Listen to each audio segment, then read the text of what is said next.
Yeah. Yeah. Yeah, yeah, yeah, yeah, yeah, yeah, yeah. Yeah. Shake it, but get pointing out all the lies. Putting the scripture right in your eye. The Bible guy. He reads Hebrew and Greek and shows you that your book's not unique. The Bible guy. He turns through the pages until every Christian rages. The Bible guy. Watch one time and you're hooked. Now let's watch why the Christians get cooked. The Bible guy. Howdy, folks. Bible Guy here, coming at you live from Northeast Texas. How are we all doing today? Everyone, make sure you tap that screen. Share the live with those you love, with those you hate, with your friends and with your enemies. Let's get the word out there so we can have some interesting conversations about the Bible. The Bible tells me so. Let's see. I'm going to get something fixed up over here on the YouTube side of things. 1 second. Add an image. Let's see. BG guest card. Browse. Wow, isn't this riveting? Riveting TV. Pictures, saved pictures, and then there it is. Boom. Just move that right over here. There we go. Now, if you're on YouTube, you can call the show at tinyurl.com/Bible Guy guest. All right, fantastic. Now that we got that out of the way, everyone make sure you tap that screen like Jonathan wanted to tap King David. I'm Dalton the Bible Guy, coming at you live from Northeast Texas. Woo woo. Let's have some interesting conversations today. How does that sound, guys? I am so ready for it. I've already got my practice in today. I spent a little bit of time on Ian's live, and then I went on Monkey Boy's live. That was fun. So yeah, I don't know. It's a way to hope. Why should we change you? Because if you think it's true, I gotta change the background real quick. 1 second. I mean the prompt, because this isn't the prompt for the day. Bible Guy logo topics. There we are. Today's topic is actually going to be. Let's see, where did I put that thing at? There we go. Boom. The Bible is bullshit, Christianity is false, and Jesus is dead. If you disagree with any of these topics, make sure you come on up and you tell us why. But if you want me to be a Christian, it's because hopefully you actually care about what happens to me. I mean, maybe you're just the kind of Christian who just doesn't give a fuck, which I understand. You know, not all Christians can be what Jesus wanted them to be. They can't all do the things Jesus wanted them to do, including going out and like defending the faith. My hair is getting so long. Live discontinued in some regions. Why? Anyways, yeah, my hair is getting hella long. Not quite, where I'm wanting to get it yet, but one day we'll be looking nice and Jesus-y or something like that. I don't know. More like Aragorn's really the goal, but we'll see. Hiya, Jake Does Atheism says, heyo, what's up, Jake Does Atheism? Myth Busting Man says, the Bible hombre. That is me, amigo. Why should I be a Christian? I know the answer. It's simple. You shouldn't. Yeah, exactly, Bjorn. I shouldn't. But we're going to give the Christians an opportunity today to share their faith with us. And, hopefully they'll do more than just preach, and they'll actually give us good reasons to think that the Bible isn't bullshit, that Christianity is true, and that Jesus is alive. So far, we're at 8 Christians who have told me that Jesus is dead. So, we'll see if we get any more of that today. You have very pretty eyes. Tell your mom, good job. All right, I'll let mom know. Thank you. Thank you so much. The live barely started. It barely started, and it's already bumping. Someone said, I care, but no in way does faith work by me debating it for you. You should tell that to Paul. who went into the synagogue every Sabbath and debated with the Jewish people there about Jesus being Messiah. I guess David thinks he knows better than Paul. Just saying. What's your least favorite vegetable? Mine is green beans. My least favorite vegetable? That's a hard one because I really like my vegetable. It's probably going to be green beans as well. Is the first 39 chapters of Isaiah about the Assyrian exile? Yes. For Isaiah chapters 1 through 39 is what we call Proto-Isaiah, and were written during the time, for the most part, during the time of the historical Isaiah, son of Amos. Amos, actually. And then chapters 40 onwards were not written during the time of Isaiah. Well, peas are pretty bad too, yeah. I really like steamed broccoli. Love me some steamed broccoli. Hey, Bible guy, have you got any talking points about Christianity you haven't been able to bring on yet and wish you would? Do I have any talking points on Christianity that I haven't got to bring up on the show yet? On the top of my head, I can't really think of any. We're pretty broad here. We talk about all kinds of things. We talk about the Bible, the Gospels not being historically reliable, the Shroud of Turin being a forgery, us having no reason to think Jesus ever rose again from the dead, Jesus not being Yahweh, and then Jesus not being the Messiah. I mean, we pretty much covered most of it. Jake, does atheism is Fable pre-ordered? Yes. And on top of that, we have only 21 days left until Blood of Dawnwalker comes out. The last 15 days, we will be watching like vampire movies as a way of like preparing ourselves for the opening of the Blood of Dawnwalker film.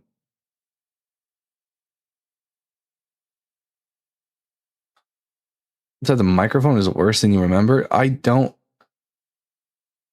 Maybe it's a setting here. Let me take a look at my settings and see what the fuck is going on here. Because it says my microphone's all the way up. It says, and my mouth is literally right there next to your mic is a little loud, Dalton. Someone's saying it's not good. Someone's saying it's low. Someone's saying it's high. Jude 1:5 says Jesus is Yahweh. I don't agree. It sounds blown out. Here, let's try fixing it this way. Let's see. Hopefully this is a little bit better. Or this is a little bit better.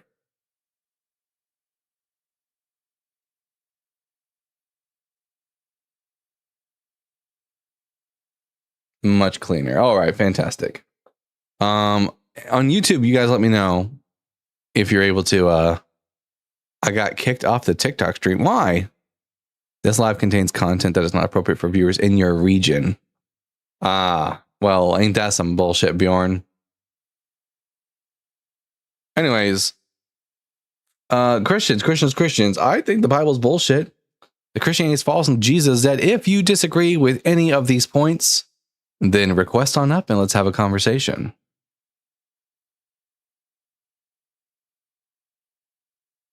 Let's see. Oh yeah, we have to put that on. Is it restricted in the Holy See? Yeah, I very much doubt that they're able to read it. I mean, to watch us in the Vatican City, because we all know that the Pope was like a really avid watcher of the Bible guy, and now he's very upset because he can't get his fix. Yeah, Jude 1:5 doesn't teach that Jesus is Yahweh either. Let's go ahead and read Jude 1:5, and then I'll give an explanation for it. Now I desire to remind you, though you are fully informed once for all, that Jesus, who saved a people out of the land of Egypt, afterward destroyed those who did not believe. Notice that other ancient authorities read simply the Lord, who once and for all saved. That's interesting. Some manuscripts just simply say the Lord. Some manuscripts simply say Jesus. But even if it said Jesus, well, there was a belief amongst ancient Christians that the angel of the Lord, the one who led the children of Israel out of the wilderness was in fact Jesus, but the angel of the Lord isn't Yahweh. So Jude 1:5 does not teach that Jesus is Yahweh either. Nice try. One of these days, guys, I will be writing, after I do my Jesus Didn't Fulfill Prophecy book, I might do a short pamphlet or something like that on, well, I say pamphlet's probably going to be dozens and dozens of pages long, but it won't be book long. Talking about how Jesus was not ever identified as being the same as Yahweh in the New Testament. Yeah, thank you for the cowboy hat. Let's see. Jesus. Interesting. The oldest manuscripts don't say Jesus in Jude 1:5. E72 just says Theos, God.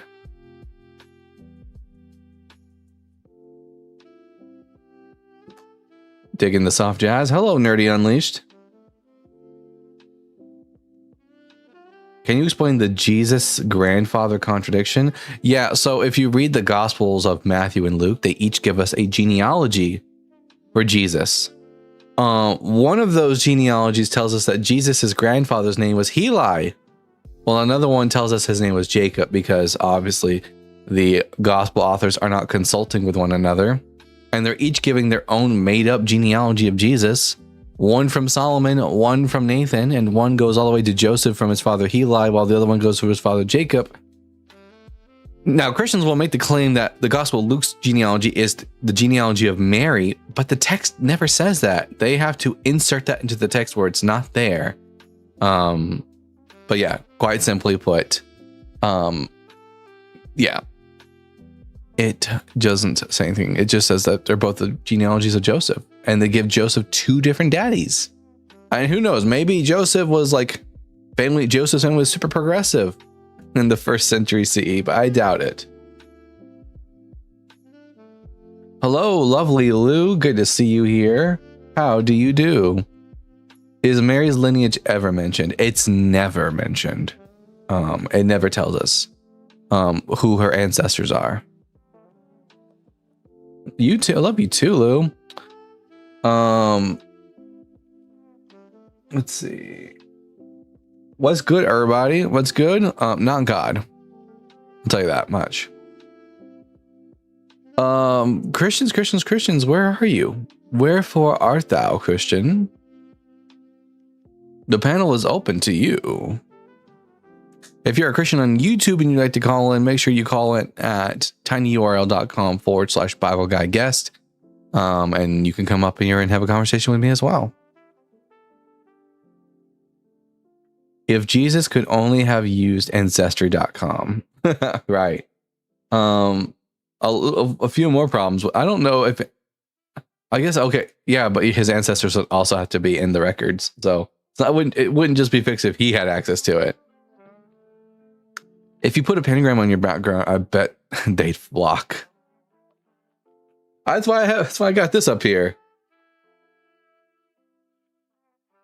This drives them almost up here as much as a pentagram would, if not more. Because if you had to pick who they hate more, a Satanist or a gay person, Christians hate gay people more than Satanists.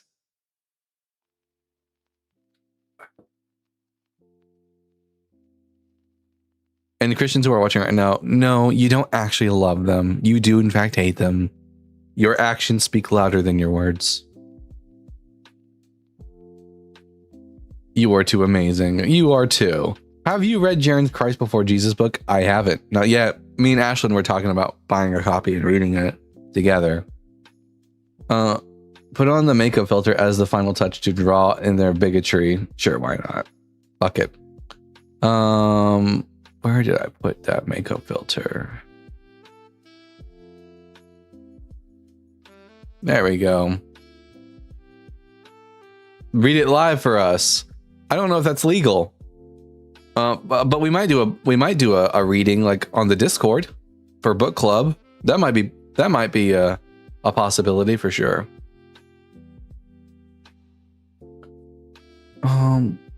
Is it just that Christians are not brave enough to come up today? That might be what it is. Why does the Catholic Church argue about Isaiah 53 suffering servant if literal text says Israel?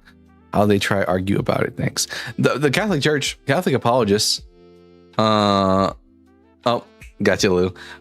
Catholic Church would take the same defense that most Protestants would on Isaiah 53. They'll either make the claim that it's actually just about Jesus and ignore what the Bible says about it, or they'll make the claim that, like some Protestants do, that it's a dual fulfillment prophecy without any real substantiation for that claim.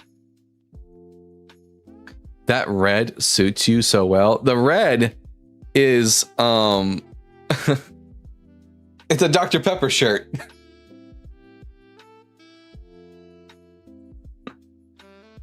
I am back. Censorship loses to VPNs once again. Hell yeah, Danish Bear. Yeah, fuck TikTok. Everyone use a VPN so they can watch the Bible guy. Dr. Pepper over here.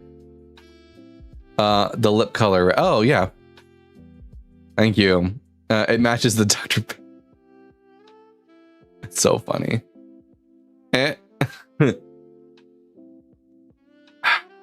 Bjorn here just had to do a bit of cheating the censorship guides. Love that. Is it the same color as the lipstick, or does it only look so coordinated? It does look coordinated, doesn't it? It's too bad there's not an option for me to change the lip color to fit whatever shirt I'm wearing that day. But if you wear black lipstick, it goes with anything. Almost on purpose. I think that guy, Gnostic Informant, just proved the historicity of early Christianity, especially it is a movement within Judaism. I mean, yeah, Christianity existed. It's just that Jesus wasn't the Christ. Sadly, can't watch on TikTok from Russia, but at least YouTube works. Yeah, TikTok sucks ass. They're like, coming down hard on me recently.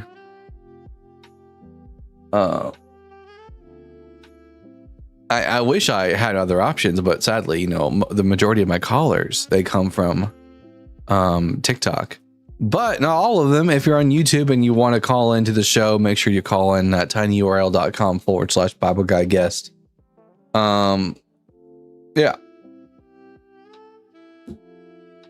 I was on 2 shows today, guys. I was on allegedly Ian's show for a moment to help Ian out with the Bible contradiction, and then I went on Monkey Boy Logic to help him with a talking about the 500. Unfortunately, TikTok is great for debates, and it's the worst app. Yeah, that is so accurate. It is both the best for what I need, but also the absolute fucking worst. How are you getting away with the Peggy icon on YouTube? I think it's so for anyone who doesn't, anyone on TikTok who isn't aware, over on the YouTube stream, you guys can see a picture of Peggy. And what does Peggy look like? I think the reason why I'm able to get away with it is because she is so girthy, you can hardly tell that.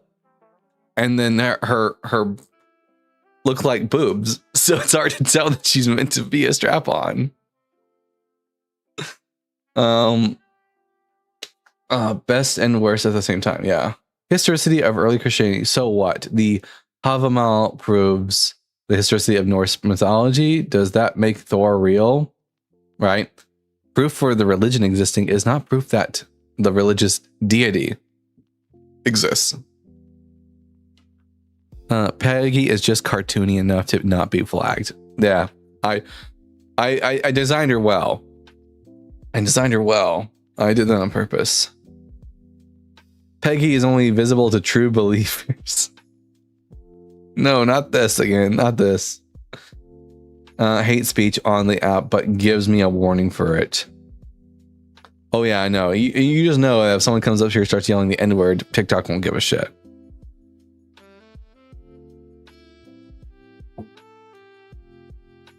Maybe I need to do a restart. Maybe that censorship or whatever from TikTok really fucked up the algorithm. So maybe I just need to do a quick restart, and we'll actually get a Christian in here who's brave enough to debate.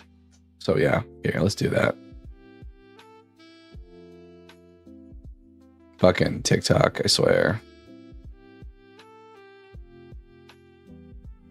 Some days we get so many guests, other days, not so much.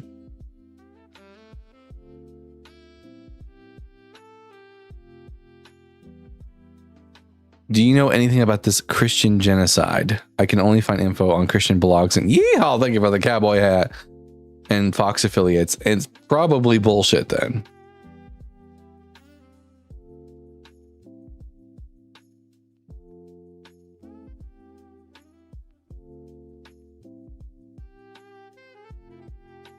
Peggy is both a name and an adverb.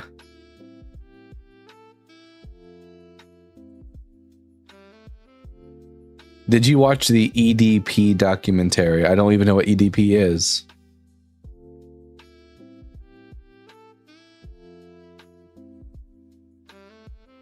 Where? JT? Who's JT? Extra deep pockets?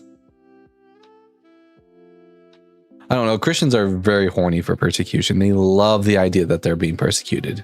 And they'll, so much so that they'll make it up most of the time. If you so much as disagree with a Christian and tell them they're wrong and that they can't force other people to believe what they believe, they start crying about being persecuted.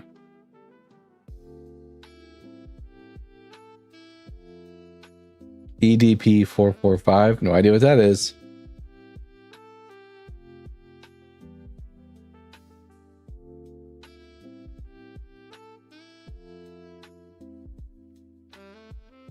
I think a lot of Christians have a humiliation kink. I mean, that's what I y'all remember that one fella, Dylan? I think he has a humiliation kink. Charlie says, there's no God. I'm inclined to believe you. Addie faces, I'm Catholic. Well, you're more than welcome to come up and defend your faith, Addie.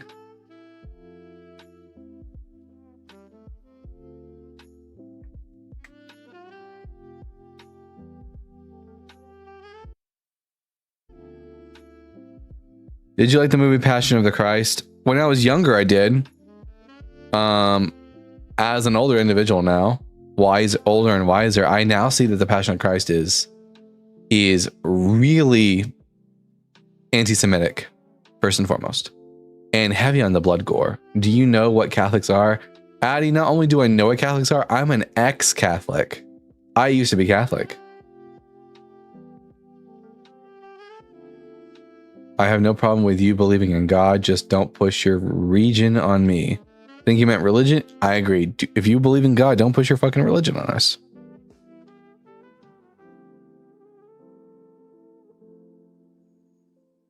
So what happened? I learned more about the Bible. No, I didn't have a poor experience in the church, Addie. My experience in the church was really fun. I had a great time. I just learned more about the Bible. And learning more about the Bible is the surefire way to become an atheist. If you're a Christian right now who disagrees with me, though, feel free to come on up.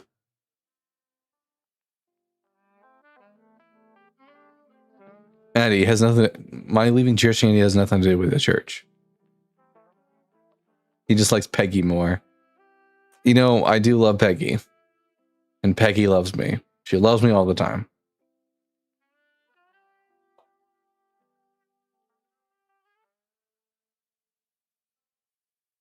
Those mind-reading believers are so sad.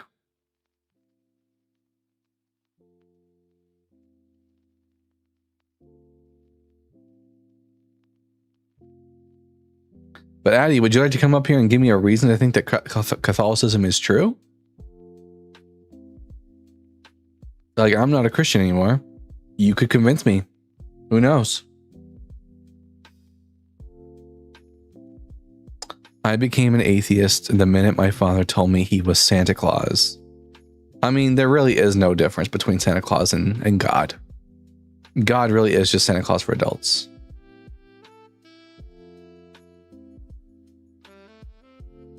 Both sit on a throne. Oh, wait. We have a guest here. We got here, Weirdo. Weirdo, I'm going to ask you 3 preliminary questions and then we'll get to the conversation. Question number 1, are you at least 18 years old? Yeah. Question number 2, what pronouns do you go by? He, him. And question number 3, are you a Christian? No. What are you? I'm Jewish. All right.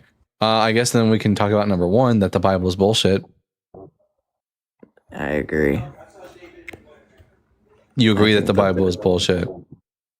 The New Testament, yeah. Well, by the Bible, when I'm talking to you, I just mean the Tanakh.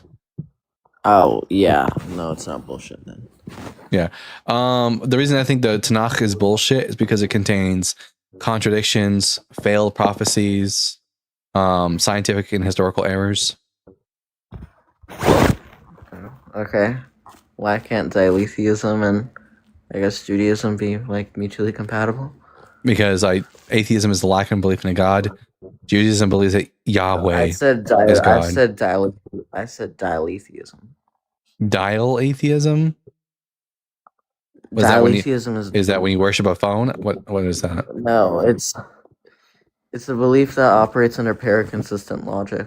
That, I don't even- that could you basically rejects the law of here- non-contradiction. Here, oh, then yeah. I'm just gonna reject you altogether. If you're gonna say contradictions can exist, then I'm just gonna like laugh you out the door. Okay, you want the argument as to why? Yeah, can you? Can we? Oh, you can. What you can the do? law To, of non-contradiction being false? I don't care about the argument. What you can do is you can actually present me with a contradiction that is real. Yeah, that- married bachelor. Where married? What? A married bachelor. Where is a married bachelor at? Yeah, I guess the proposition that an individual can be married and not married is true. I don't care That about I don't care about your proposition. Show me a married bachelor. If you can't show it to me, if you can't show me that a contradiction can actually exist in the real world, like a P and not P can actually exist, then I'm not going to believe that contradictions can exist. What would you hold to propositions being abstract? I don't even know what that means. I'm just asking you, if you can show me that contradictions can actually exist, give me an example of a contradiction that really does exist, then I will believe that contradictions can exist. Until then, otherwise, all your fancy schmancy philosophy talk ain't going to do nothing to convince me. So, can you actually demonstrate that contradictions can actually exist in the real world? Or is it going to be oh, he ran away? What a ridiculous position. Literally came up here to defend the idea that contradictions do in fact exist. Ridiculous. Egg breakfast sandwich. I'm going to ask you 3 preliminary questions and then we'll get to the conversation. Wait, sorry. Hi. I just want to say your makeup's really cool. Bye. Sorry. Riley, 17. I'm going to ask you 3 questions and then we'll get to the conversation. Question number 1. Are you at least 18 years old?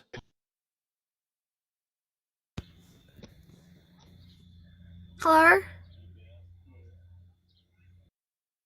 No children on the app. If you're not at least 18 years old, do not bother calling in. I can tell.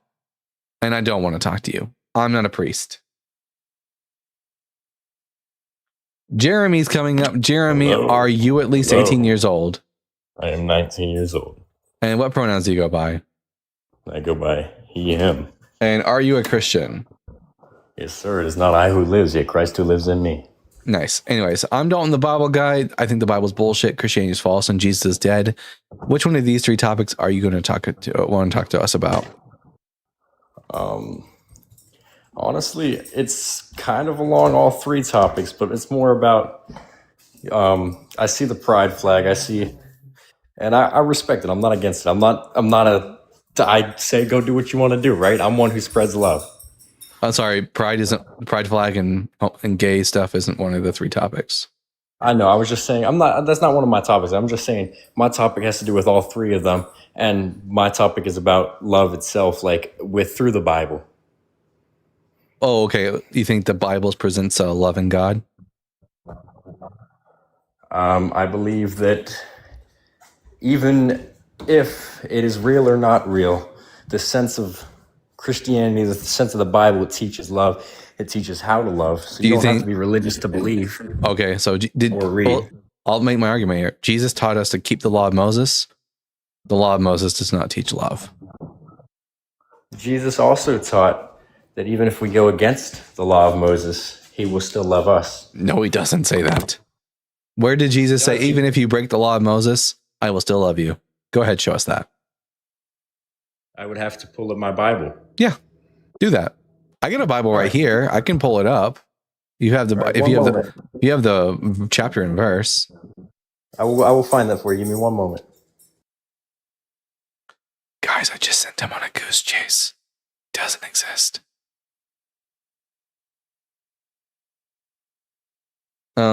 Oh. At least I can't actually. Can you read Romans 5:8 to me? Wait. I said, where did Jesus teach? Not where did Paul teach? So you have to find me a quote from Jesus in the Gospels. Otherwise, this is just Paul teaching something that Jesus didn't teach. Well, Jesus' words. We already know John was a sinner, right? John who? John, he wrote the book of John. Oh, we don't know who wrote the book of John. Well, the book of John was Jesus' disciple. John was the disciple who Jesus loved. Yet John still sinned. Well, maybe. It could also very likely be that the disciple that Jesus loved was Lazarus. But again, we don't know who wrote the Gospel of John. Would you give your life to somebody if you didn't love them? Give my life to them? Yes. Wait, so we're getting away from the topic of Jesus said that even if you break the law of Moses, I will love you. He never said that in specific. He said that in his teachings, in his preachings, that through sin we are still loved and forgiven. Did Jesus? Through him. Do you believe that Jesus is Yahweh? That is just it's the saying God and Same God. What does God say in Psalms 5:5 about those who break the law of Moses? They will be persecuted by death. No, that's not what it says in Psalm 5:5. Don't guess. Actually, look it up. What does Psalm chapter 5 verse 5 say about? What does God say about people who break God's law? Psalm 5:5. Let me read that. Gilead, I don't know why you keep pointing out politicians who are left-leaning that are Christian. I understand that Christians exist on the right and on the left. I don't care that they're Christian. Psalm 5:5 says, I rose up to the hands of my beloved, and down to my knees I fell. That's not what Psalm 5:5 says. Are we reading different translations? There's no amount of translating that's going to make the Psalm chapter 5 verse 5 say what you just said. Chapter 5 verse 5. Yes. 5 states. Let me memorize this because it closes. I don't think your memorization. I rose up to open my beloved. It's not what you. And my hands dropped. It doesn't say that in Psalm 5:5. What Bible translation are you reading?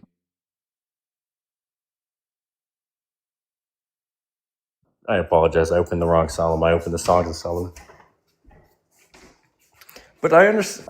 Okay, I'll just read Psalm 5:5. The boastful will not stand before your eyes. You hate all evildoers. Psalm 5:5 says that God hates all evildoers. Is Jesus God? Jesus is the Son of God. Well, yeah, but do you hold to the Trinity? The Trinity, the Holy Trinity, the Father, Son, the Holy Spirit? Yeah, that they are all the one God. No, they are all separate. Okay, so you're not a Trinitarian. So you're not a Trinitarian. So God hates evildoers, but Jesus doesn't. God punishes those who do wrong, just like a father punishes. I didn't say punish. I said hates. Psalm 5:5 says that God hates evildoers. So was Jesus in agreement with God, or was he in disagreement with God on this point? Jesus was in agreement with God. Okay, so Jesus, like God, hates people who do evil. Jesus does not hate evil. God does not hate evil. Wait, they don't hate evildoers. Wait, so what does it mean when it says about God, quote, you hate all evildoers? Is it a He lie? No. So God the Father hates evil and hates evildoers. Okay, so God hates Yes. evildoers. Does Jesus agree with God? Jesus hates evil, So does he not disagree, or evildoers. what? So he doesn't feel the same way that God feels on this. Yes, Jesus believes in the philosophy of He has a different philosophy than God. he follows the Lord's preachings, but he is not the same person as the Lord, meaning he has a different So- mindset as the Lord. He has a different mindset. So when Jesus said, "I and the Father are one," that wasn't true. They don't actually agree. They are one. He's part of him. Wait, he's part of him. What do you think it means to be one? You're very confused on the Bible. They're not physically one, but you No, and your Father are I- one. Yeah, one here means that we are united in will, in belief, in goal, and purpose. But you're making it sound like Jesus wasn't aligned with God on everything. He disagrees with God on whether or not you should love or hate evildoers, apparently. Jesus has the discipline of God because he is I'm not asking the Son about of God. I'm not asking But about he also I'm has not asking about discipline. I'm talking about well, the whether or not- discipline is his like I'm I hate this, I hate that. But then through Dis- his humanity, through the Mother Mary, he has the love of humanity. Jesus Christ. I'm not asking about discipline or asking about whether or not he hates evildoers, like God hates evildoers. And you seem to think that he's in disagreement with God on this. That the Son of God disagrees with the Father. I will give you that. I do believe that God does not hate, or Jesus does not hate evildoers, but the action of evil itself. All right, so Jesus disagrees with God.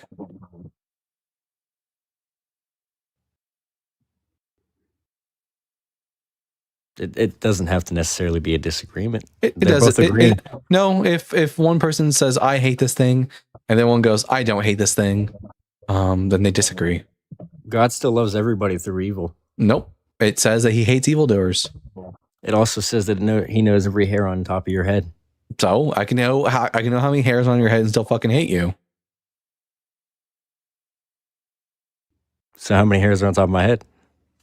I don't. I said I I'm could. I said I could know the number of hairs on your head and still hate you. Knowing how many things that a person has, I know that you have 2 testicles. Just because I know the number of testicles in your pants doesn't mean that I love you. Jesus Christ. Okay. Well, now, we're going off topic of my argument. did Jesus teach us to obey the law of Moses? Yes. Do you think the law of Moses is very loving? The law of Moses is thou shalt not steal, thou shalt obey mother. That's the 10 Commandments. My apologies. That's part of the law of Moses. That's one commandment of the 613 commandments. Thou shalt love one another like brother. It says that you shall love your neighbor as yourself, and neighbor means fellow Jew. But what does it teach? What does it teach about, like, for example, what happens if you're a woman? Let's say you're a woman and you have sex with a man for the first time, and you don't bleed the first time you have sex with a man the first time. According to the law of Moses, what happens to you? Would you like to enlighten me on that? Yes, you're stoned to death. You're That's killed. pretty bold. That's Do you pretty think- bold. Do you think that's loving? No, more love is in the New Testament. For example, But Jesus taught us to observe the law of Moses. in the Old Testament, there is also love, very well stated. Yes, there are moments like I will give you the story of Sodom and Gomorrah that is against love. Well, but that's they not. were- they That's were not. also- The story of Sodom and Gomorrah is not God giving a commandment. It's just telling what God did. We're talking about the times when God gave commandments and so what you should do. One of those commandments is that if a woman doesn't bleed the first time she has sex, that she should be put to death. That is bold. That is scary. Is that loving? To stone a woman to death Yep. for something that, in truth, fun fact, a majority of women don't bleed the first time they have sex, and it has nothing to, and they can be a virgin and not bleed the first time they have sex. And according to the law of Moses, these innocent virgins would be put to death. That's the male's fault. They don't do good enough. Well, no. That's God's fault because God gave the commandment that says the way that you tell whether or not a woman is a virgin or not in ancient Israel is whether or not she bleeds on a cloth. But women don't always bleed the first time they have sex. So God's commandment would result in innocent women being put to death. There are definitely some things like that I disagree with, like the belief that you have to be circumcised or you get stoned. So you just disagree with Jesus now. No, I don't disagree with Jesus. Wait, did Jesus believe that you should keep the law of Moses? Yes. And the law of Moses says you should be circumcised. I will still obey these things, but do I think And that they're... Do you think it's loving, for example, to stone innocent women? If you look, well, I think that there's a reason that was stated. Everything is understood. But when we go on the topic of love... Is it loving to put an innocent woman to death?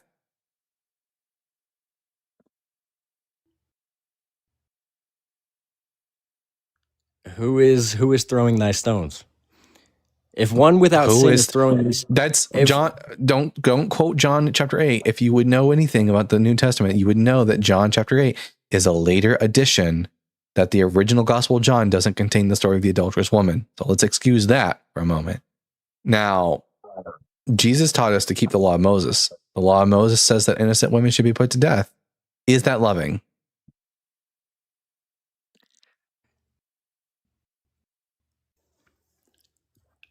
I prefer not to respond on that because I look I grant that. I grant that you don't want to respond to that, but you have to. All right. I look at it as like a parent telling you not to do something because it has its repercussions. Like, wait, what's the repercussion of being a virgin and not doing anything wrong? Maybe you should just avoid sex unless it's for the right reason. No. She's a virgin. She hasn't had sex. We're talking about a woman who is a virgin who did not do anything wrong. And because God said that if she doesn't bleed the first time, she should be put to death. Some virgins don't bleed the first time they have sex. These innocent virgins who did not have sex before marriage, who did not do anything wrong, are going to be put to death according to the law of Moses. I genuinely haven't heard that before this. I'm definitely gonna have to do some looking up into that. But it seems you've done your research, so I'm not gonna disqualify your statement, but I would like to. I believe the examples of love cancel out the examples of not love. Have you read the book of Job? No, I don't. Do you think Hitler loved his mom? Yeah. Do you think that his love nullifies the genocides he performs?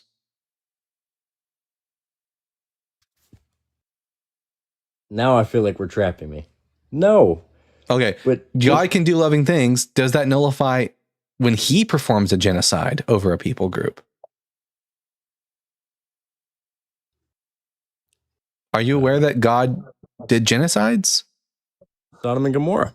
No, not just Sodom and Gomorrah. I'm not talking about just God killing people off. I'm talking about God telling the people of Israel to kill men, women, children, and babies.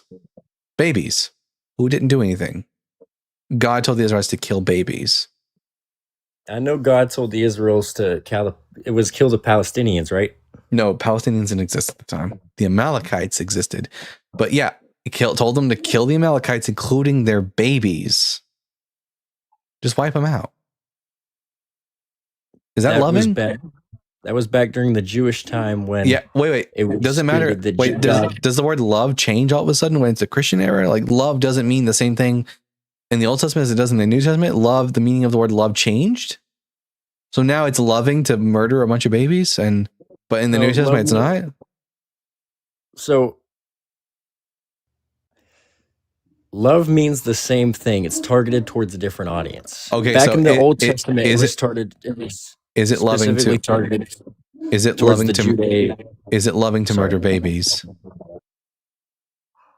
That just brings us on the topic of abortion. Then no, it's not, because abortion has nothing to do with babies. Now, nice try at the pivot. Not going to happen. Is it loving to? And you're just at that point, even if it was about babies, you'd just be doing a whataboutism. Now, is it loving to murder babies?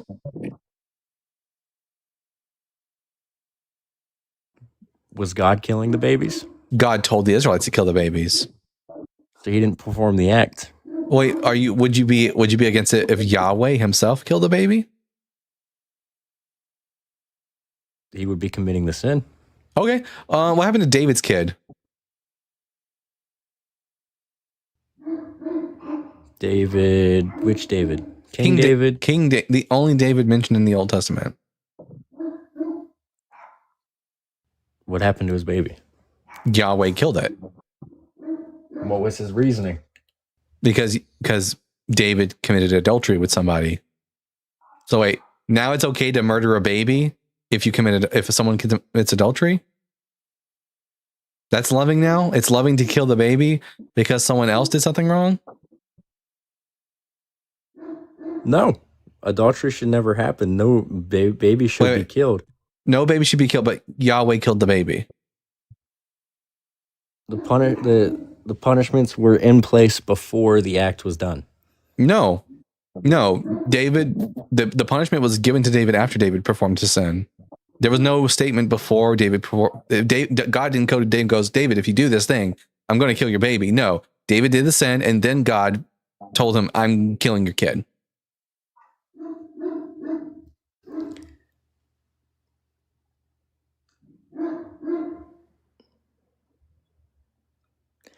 You got me thinking. This is like nails on a crucifix. Wait, I apologize. Poop Man Joe, do I see you in... Don't talk to the audience. Talk to me. Ogars? Okay. Everything that shares love, you have to see you have to see hate to see love. You have to have both emotions. So God has to be hateful for us to know what love is? God doesn't perceive hate. What do you mean perceive? He doesn't perceive. Wait, I thought God's not all knowing? God's all knowing, but he doesn't. So he perceives hate. Oh no, Yes. he does. Oh no, he does look at me with hate because I'm an evildoer, according to Psalm 5:5. Now we're back to the beginning of the conversation where it says very clearly that God hates all evildoers. And he has what I like to look at it as context. Jesus is God's context in a way. For when he looks at us without them, it's like when you go to a 3D movie. If you don't have your glasses, you don't understand. Do you think the word movie. context means? No, contacts, like glasses. Like through the context, he sees through our sin, sees through our evil doing. So God sees something that's not real. He sees hope. Hope in you, if I'm being honest. This is but ridiculous. I'm a man, so I have no place to judge. I don't have hope in you. This is ridiculous. So God changed. But the Lord has hope in you. Wait. Does God change? God didn't change. He still believes in the same morals. So God still hates evildoers. The Son has taken up our evil and put Well, that's not loving. our sin upon himself. That's not loving to torture your own kid. No. It's also unjust. It's also not just. So it's unloving to sacrifice yourself. Oh, he didn't sacrifice. Jesus didn't want to do it. And he did. Yeah, but he didn't want to. He had so many opportunities to get away. Well, no. Jesus himself says that he doesn't want to, but he acquiesces to what God wants him to do. He says that he doesn't want to. He said, if this cup can pass from me, let it do so. He begged God. God didn't relent. Jesus didn't want to go to the cross. You don't believe that the Bible can lead to love, even if I think the Bible often leads to people acting hateful towards other people. Now, Yeah. I believe it can lead to love. I don't think it does. The 7 deadly sins, if we were to live upon all of those, lust Lust isn't deadly. I don't consider it a sin. It's not deadly, No. but it can ruin. The 7 things put together can ruin your life and ruin your lifestyle. You know what can really ruin your life? Watch. This book can ruin your life. The book meant to save. But it doesn't. It makes people worse than they were. You know, it's funny. They say that, good people will do good things, bad people will do bad things. But if you really want to make a good person do bad things, Give them this. Now, why in the real world do we see people who do believe in this book and Who do are follow this book Kicking their kids, who are kicking their kids out the house because their kids end up being gay or trans? No, I don't agree with that. I believe that we should all love, like, Do you think we should give trans people like a gender affirming care? That would be the loving thing to do. I mean, can I buy testosterone? Can you buy testosterone? Yeah, if you guys can get it, I should be able to get it because I'm trying to become 225 lean like Sam Solo. That's not the same. That's not gender affirming care. Are you going to end up committing suicide if you don't get your testosterone? So now it's okay for. See, suicide is selfish. Whoa! Holy fuck, dude! Talk about being completely inept and not being self-aware. Jesus Christ. Yeah, that's completely fucked up for you to say something like that. Holy shit. That taking your life and having all your loved ones. Here, Dr. Joe, Dr. Joe, would you like to say something about this unhinged take that suicide is selfish? You want to take your pain away so you can push it on to everybody else? Wow. That's okay. Do you think people who are committing suicide are in their right minds? Do you think they're able to? But I can guarantee you, everyone that is in that mindset. And you think the best solution is to call them selfish? Well, yes, everyone. Can we get some POSFFs in the comment section, everyone, for this piece of shit face? That's crazy. Do you believe? So, anyways, okay. I think this is probably the end of the conversation. I'm gonna move on to someone who isn't a horrible person. But anyways, Jeremy, you did horribly defending your religion. Hopefully, someone else will do better. Jesus Christ, we got a fuck ton of people in the comment section. I'm gonna get to each and every single one of you one by one, so don't sweat it. F-35 pilot. I'm gonna bring you up first. Are you at least 18 years old? You don't remember me? No, I talked to a lot of people. Oh, okay. That's my fault. I thought you'd remember me. Are you at least 18 years old? Yeah. And what pronouns do you go by? He, him. And are you a Christian? Yes. All right. I'm Dalton, the Bible guy. The Bible's bullshit. Christianity is false. Jesus is dead. Pick one of these three topics. Sure. I was thinking, could we go back to what you were talking with the last dude about? No, we'll start. Not the end. We'll start from fresh. Pick a topic. Okay, sure. We could go one by one. Let's start with Christianity is false. Why do you believe Christianity is false? Yeah, the central claim of Christianity is that Jesus is the Messiah, and yet he did not fulfill even one prophecy about the Messiah from the Old Testament. He didn't fulfill one prophecy? Not even one. Okay. All right. Do you have any failed prophecies that you'd like to mention, or? I would just rather you bring us one that he actually performed. Sure. Okay. Let me pull up Bible Gateway. Sorry. I got it open already. Okay. Let's do. Sorry, I don't have a physical Bible with me. I'm not at my. That's right. I have a Bible right here on the screen. So you can just tell me what it is and we'll look it up.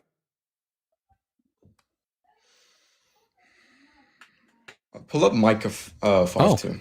Micah 5:2. All right. That's going to be a good one. Micah chapter 5, verse 2. We're going to read it and then I'm going to ask you some questions about it. Okay. Sure. But you, O Bethlehem of Ephrathah, who are one of the little clans of Judah, from you shall come forth for me one who is to rule in Israel, whose origin is from of old, from ancient days. All right. Here's our first question. Does this passage say anything about someone being born in Bethlehem? One who is to rule Israel from Wait. you shall come forth from me. Yeah. Does it say anything about someone being born in Bethlehem? No, it doesn't have to specifically say about being born in Bethlehem. It does say what we need, which is you shall come forth for me. Lots of people have come forth from Bethlehem. Well, when did Jesus ever? That's the next thing. At what point did Jesus ever rule in Israel? When was he a Moshal Ba'Yisrael, a ruler in Israel? Spiritually, while he was alive. No, I can't accept that. I'm going to need actual like evidence that he was actually a ruler in Israel. Like, for example, I can show you that Herod the Great was a ruler in Israel. Archelaus was a ruler in Israel. David was a ruler in Israel. They sat on thrones. They legislated law over the people of Israel. You can't demonstrate that someone you can't demonstrate that someone is spiritually a ruler. Sure, but Christ never sat on a throne. What I mean by ruler is through his morals, through his values. The disciples and those who followed him saw him as the ruler of everything, as God. Like they can say that. There are people today, there are Jewish people today who think that Menachem Mendel Schneerson is actually the king Messiah and that he rules all things. But believing something doesn't make it so. I'm going to need evidence that someone is actually a ruler in Israel. And some demon, like you wouldn't have to bend over backwards like this to prove to me that Charles was a ruler in England right now. Well, we can look at political documents. We can look at Sure. What political document demonstrates that Jesus is a ruler in Israel? So that's the funny thing. You know very well that there is no political document. There would be zero way that I could find a political document outlining Jesus Christ was the ruler of Israel. Yeah. So I'm not going to have anything. So I shouldn't believe more than it. 200 years ago. So I shouldn't believe it. That's the beauty of faith. Well, no, faith is useless. There are other- No.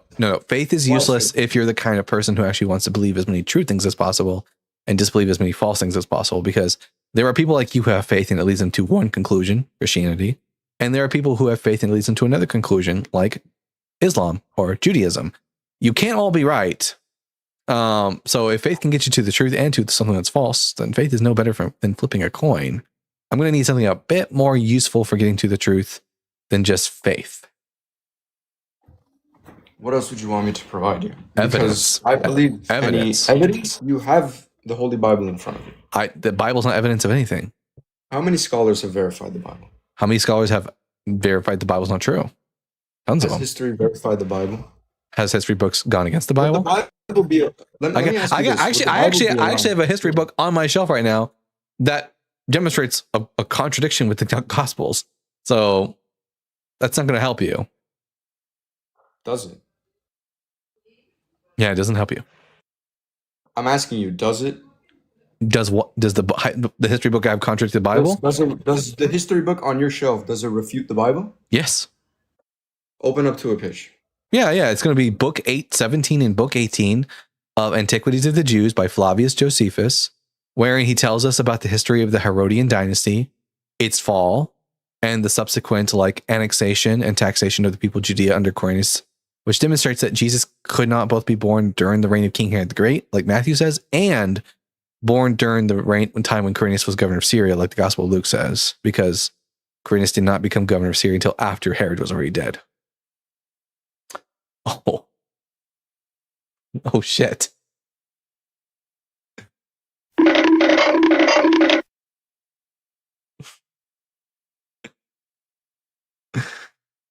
He wasn't expecting me to actually have an answer, I guess. All right. Eli Reckles. I'm going to ask you 3 preliminary questions and then we'll get to the conversation. Question number 1, are you at least 18 years old? Yes. Question number 2, what pronouns do you go by? He, him. And question number 3, are you a Christian? Yes. I like Alright. to go with Christianity is false. All right. Well, you know did you hear the reason why I think Christianity is false? Could you restate it, please? Yeah, I think Christianity is false because the central claim of Christianity is that Jesus is the Messiah, and yet he did not fulfill even one prophecy about the Messiah from the Old Testament. All right, let's go to Micah 5:2. We can go right back to that one. Okay. Yeah. Was Jesus a ruler in Israel? Yep. Approve it. All right. John 19:19, Jesus of Nazareth, the King of the Jews. That's what they put on the cross. Yeah. As So is he making the King of the Jews? No, he wasn't. Wait, so that was in mockery. They also put a crown of thorns on his head, and then they bowed down. And the text literally says that they mocked him. Now, this is the claim. The claim that is on the placard that he's the king of the Jews. That's the claim for what she's being crucified, because under Roman rule, if you claim to be a king, that's sedition. And you would put the crime of the person on the placard. The claim is that Jesus was the king of the Jews. That's why they put that on his placard. But like, that's just what they crucified him for. Not that he actually was a king. That he's attempting to be a king. So did Jesus himself claim to be a king? He claimed to be the Messiah. So yes. Okay. So when you think that this passage is talking about king, do you think it means politically? Well, that's what kings are. They're political figures. Not necessarily. If you're reading the Bible, you're not reading it as a political book. You're reading it as something obviously spiritual. I'm So not. do you think No. you should read the Bible as a political book? If it talks about politics, like Where does it- King David was a politician. Okay. So was King Solomon. Sure, And but even if I grant you that, we know that this specific passage is a prophecy, not talking about politics. No, I don't know that. As far as I can tell, this is about a future political ruler, the ruler of Israel.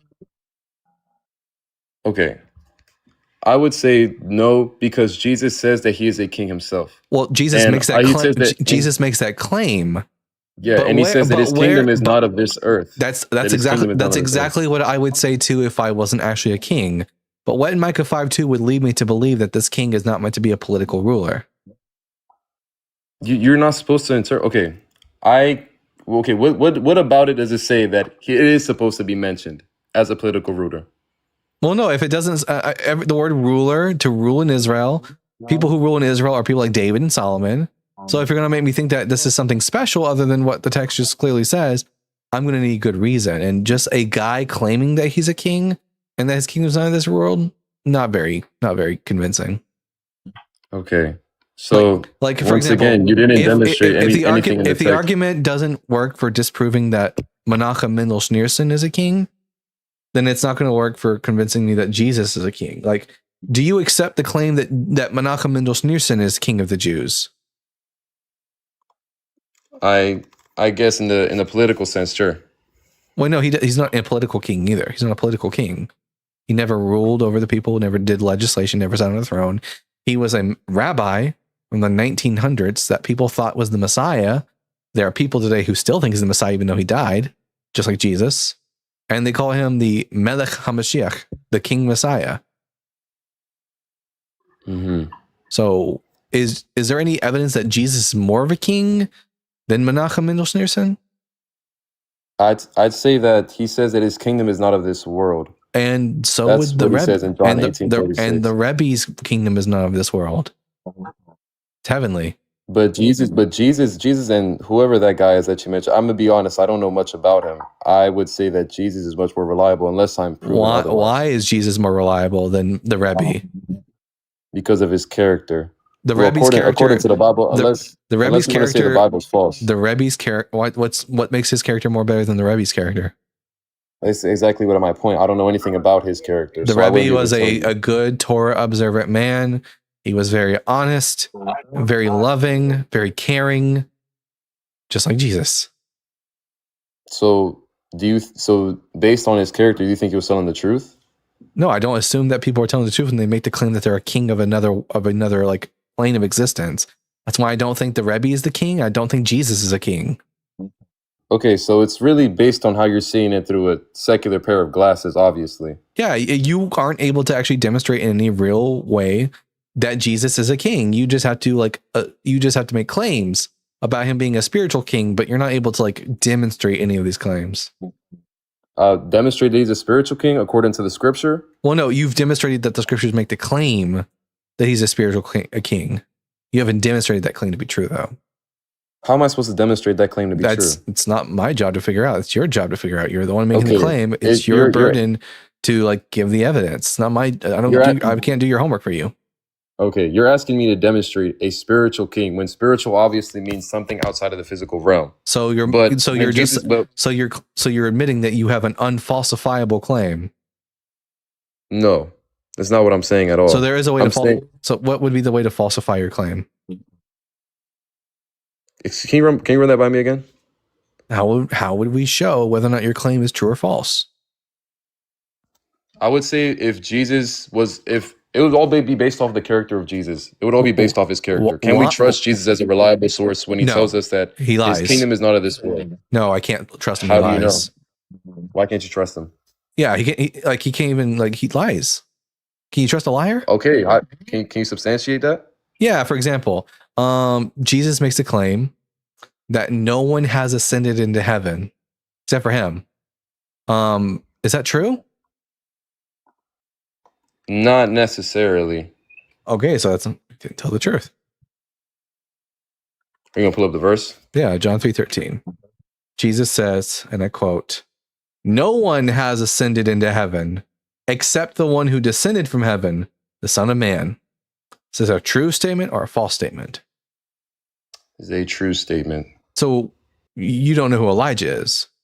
No, I do know who Elijah is, and I know who Enoch is as well. What happened to Elijah at the end of his earthly ministry? He got taken up into heaven. He ascended into heaven. Mm-hmm.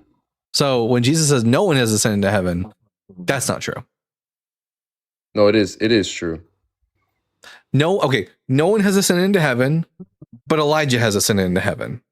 When he's talking about ascending into heaven, he's talking to Nicodemus about spiritual things. He's not talking about fleshly things. He's not talking to him about a physical. Can I finish? Elijah ascended into heaven through a spiritual way. A chariot of fire and flames took him into heaven. Do you think Elijah took a magic carpet, or he took an airplane and went up into heaven? No, that's not the point I'm trying to make. The only way to ascend into heaven is through a spiritual means. And in the case of Elijah and in the case of Enoch, it was a transfiguration to a different place, right? But when Jesus is talking to Nicodemus, he's talking about spiritual things. Once again, spiritual things. So you should be able to... Wait, no. He says no one has... What does the word ascended mean? To go up. Okay. Did Elijah go up? Yes. Okay. Where did Jesus ascend to? To heaven. Where did Elijah go up to? To heaven, but he wasn't transported on his own. He was transported by God. So that's the difference between Jesus and Enoch and Elijah. But where in John 3:13 does it make the claim that the only ascension that's referring to is ascension by one's own power? Where does it make that distinction? It says no one has ascended into heaven except the one who descended from heaven, the Son of Man. Yeah, it just says no one's gone. He's obviously saying on his own. No, wait, no, it does. That's not obvious. So what? Here's the thing, right? So prophecy, language, lies, truth. I think they require a degree of specificity when they're uttered, especially if there's relevant language that you can add to a phrase to make it clear. Would you agree?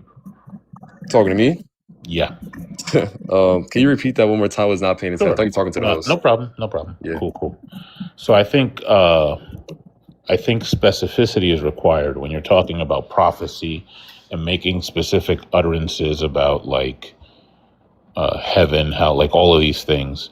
I think specificity is important, especially when there's relevant language that you can easily add to a sentence to make it clear what you're saying, and so that it's not something that could reasonably be perceived to be one of 3 or 4 things. Would you Okay, agree? I got you. Yeah, I understand. Yeah. Okay, so I'll start with the prophecy thing first. If I look at Micah 5, there's a lot of language there about specific areas. It says Assyria. It says it talks about animals and movement of people and all of that. And so if I was to put myself contemporaneously before Jesus was ever born into the mind of a person reading this at the time it was written, I would say they would have no reason to think it's what you just said. They didn't even have a concept of somebody separately ruling Israel on a separate plane. That wasn't even a thing. That makes sense, right? Okay, sure. All right. And so since a prophecy is a thing of the future and you want to separate a prophecy from just people saying shit, right? That's the thing that's special about a prophecy, is that it does something that just regular speech doesn't do. it does something like cool, like say something about a time that maybe you wouldn't have had the ability to tell what was going to happen, then specificity is important, because people say things all the time that can be interpreted later in a post hoc way and just say, well, that means this. You see what I'm saying? Mm-hmm. So now my question is, why, divorced of the Gospels, just looking at Micah 5, why would I just assume that that means a spiritual king? So here's what I would say. In Micah 5, it's not the only prophecy we have about the Messiah. We have it's the one several you brought others, up. and That's yeah, fine. of course, Fine. of course, We right? can But deal with I each of them separately, but I just want to know, just reading Micah 5, why would I think that that refers to a spiritual king? Yeah, and even if I do grant you, and I will, right, that Micah 5 is not necessarily talking specifically, does it say the word spiritual kingdom? Specifically, does it say the words a kingdom that isn't physical? Of course, it doesn't say that, because it's not the only prophecy of the Messiah that we have. Now, if it was the only prophecy, I would say that there we is have, no prophecy in the Old Testament that says the Messiah would rule a spiritual kingdom. okay, Not one. but in Daniel we do get the word everlasting kingdom, and obviously something that is everlasting is not physical. Nothing physical can last forever. Incorrect. Well, that's not what. Yeah, from the perspective of ancient Hebrews, they thought the Davidic dynasty would last forever. That was obviously just obviously when it came down just, to Jesus. yeah, but no, not why do you keep saying obviously? Yeah, it's not obvious. All right, Does it not use the word everlasting to refer to Solomon's kingdom? Yeah. Is Solomon's kingdom physical? No.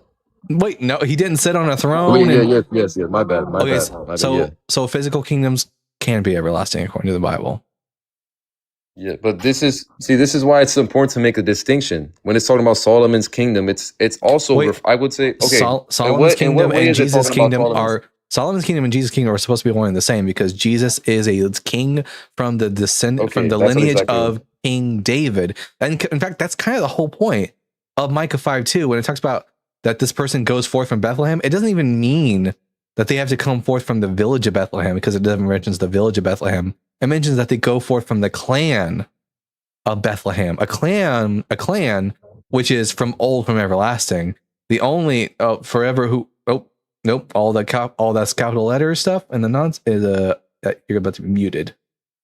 Yeah, mute anyone who's using all caps and doing all this. There we go. Mute and mute. All right. Anyways, so what was I saying? That they had to do that because they realized they don't have any good points. So, anyways, what was it? Well, fuck, what was I saying? Oh yeah, all Michael 5:2 is saying is that this person's going to come from the Davidic dynasty and they'll be a ruler in Israel. That's all Michael 5:2 is about.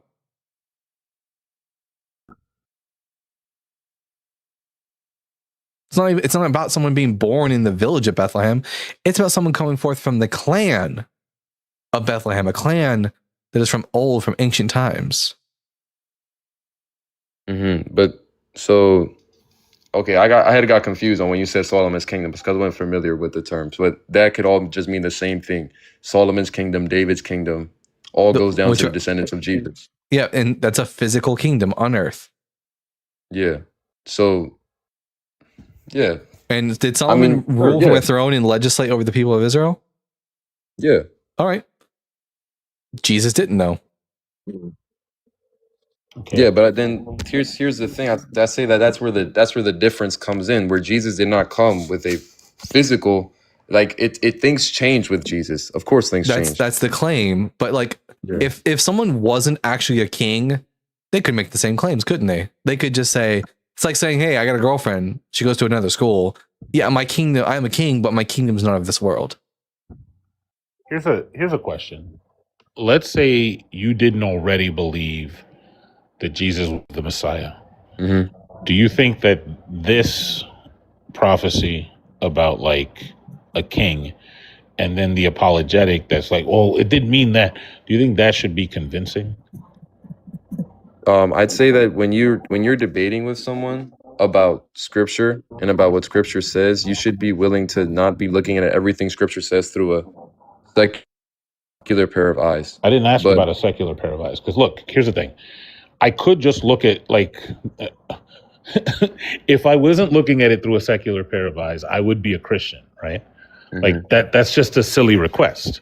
So like if I was just to say, oh, Jesus is the Messiah and I'm granting it, then that claim at the top where it's Christianity is false because Jesus didn't fulfill a single prophecy, it's like you're saying, hey, the bouncer needs an argument for me to get in the door, but I'd like a freebie, please. I'd like you to just agree with me. You know, the irony, Jeff, is that I could still use the same exact arguments I'm using right now and believe in God, because there was a time in my life when I accepted Judaism and not Christianity, and I used to use these same exact arguments when talking to Christians. Like even I believed in Yahweh, and I believed in prophecy, and I believed in heaven, I still wouldn't think that Jesus was the Messiah for the very reasons I've been giving you.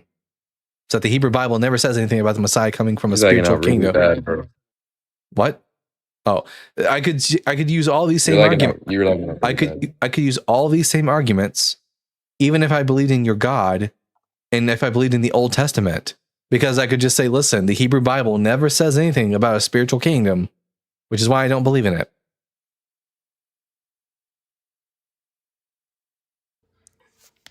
Okay.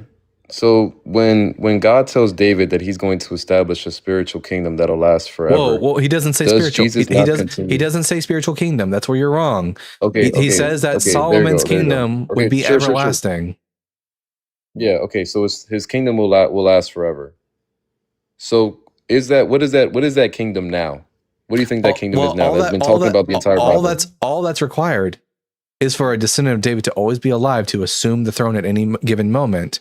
Because what does it say in Jeremiah 33 that David will never lack a man to sit on the throne? Like, that's clearly all it means. I'll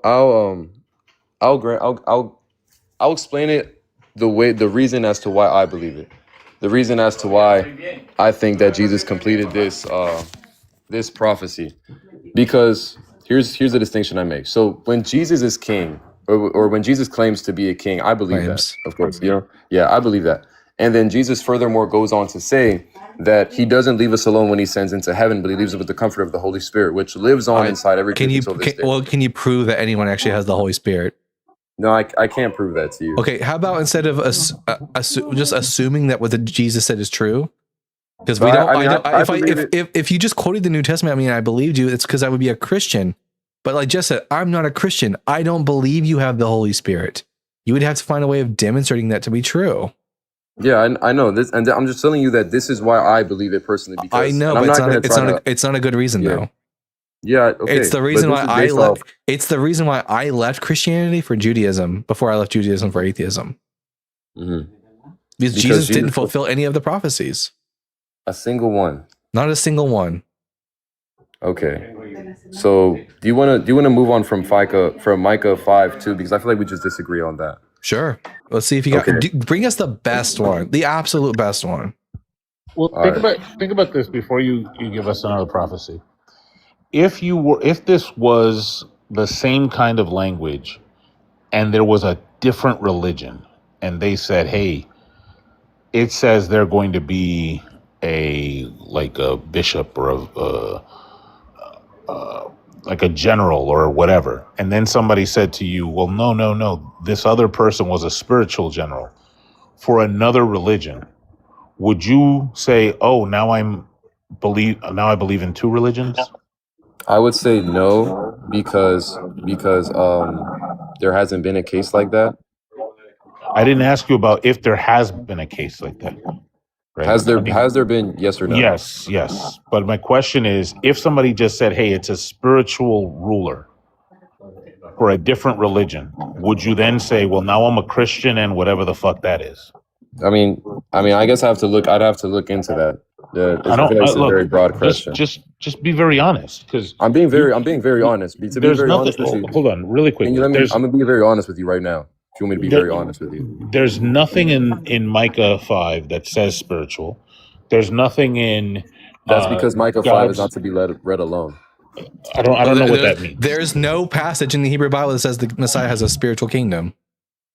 Okay, sure, but But I then when don't. you go to, What do when you you use the word mean? everlasting, that What? obviously is something more than just this physical It world. just Well, means no. no. There are places where God says that in the land you're going to always and forever have people like doing sacrifices and having like that. He doesn't like where he's giving you the court, like the latitude and longitude practically. Like you're going to be from here to here. But the question is, like, what I'm asking is if your standard of evidence would be consistent across the board for another, like for some other claim. Sure. I said sure. Okay, so like if I was to tell you that in the Hindu scriptures, Krishna says that other people will worship, and this is before, way before Jesus, arguably before Judaism. But Krishna says that other people will come along and worship other gods, but when they do that, they're in error. They're just worshiping him just incorrectly. You believe that? I mean, I could just because he predicts something like that doesn't mean it's really, because it's not really specific. It's a very broad claim, but obviously It's I'd a have to look more into broad that. claim.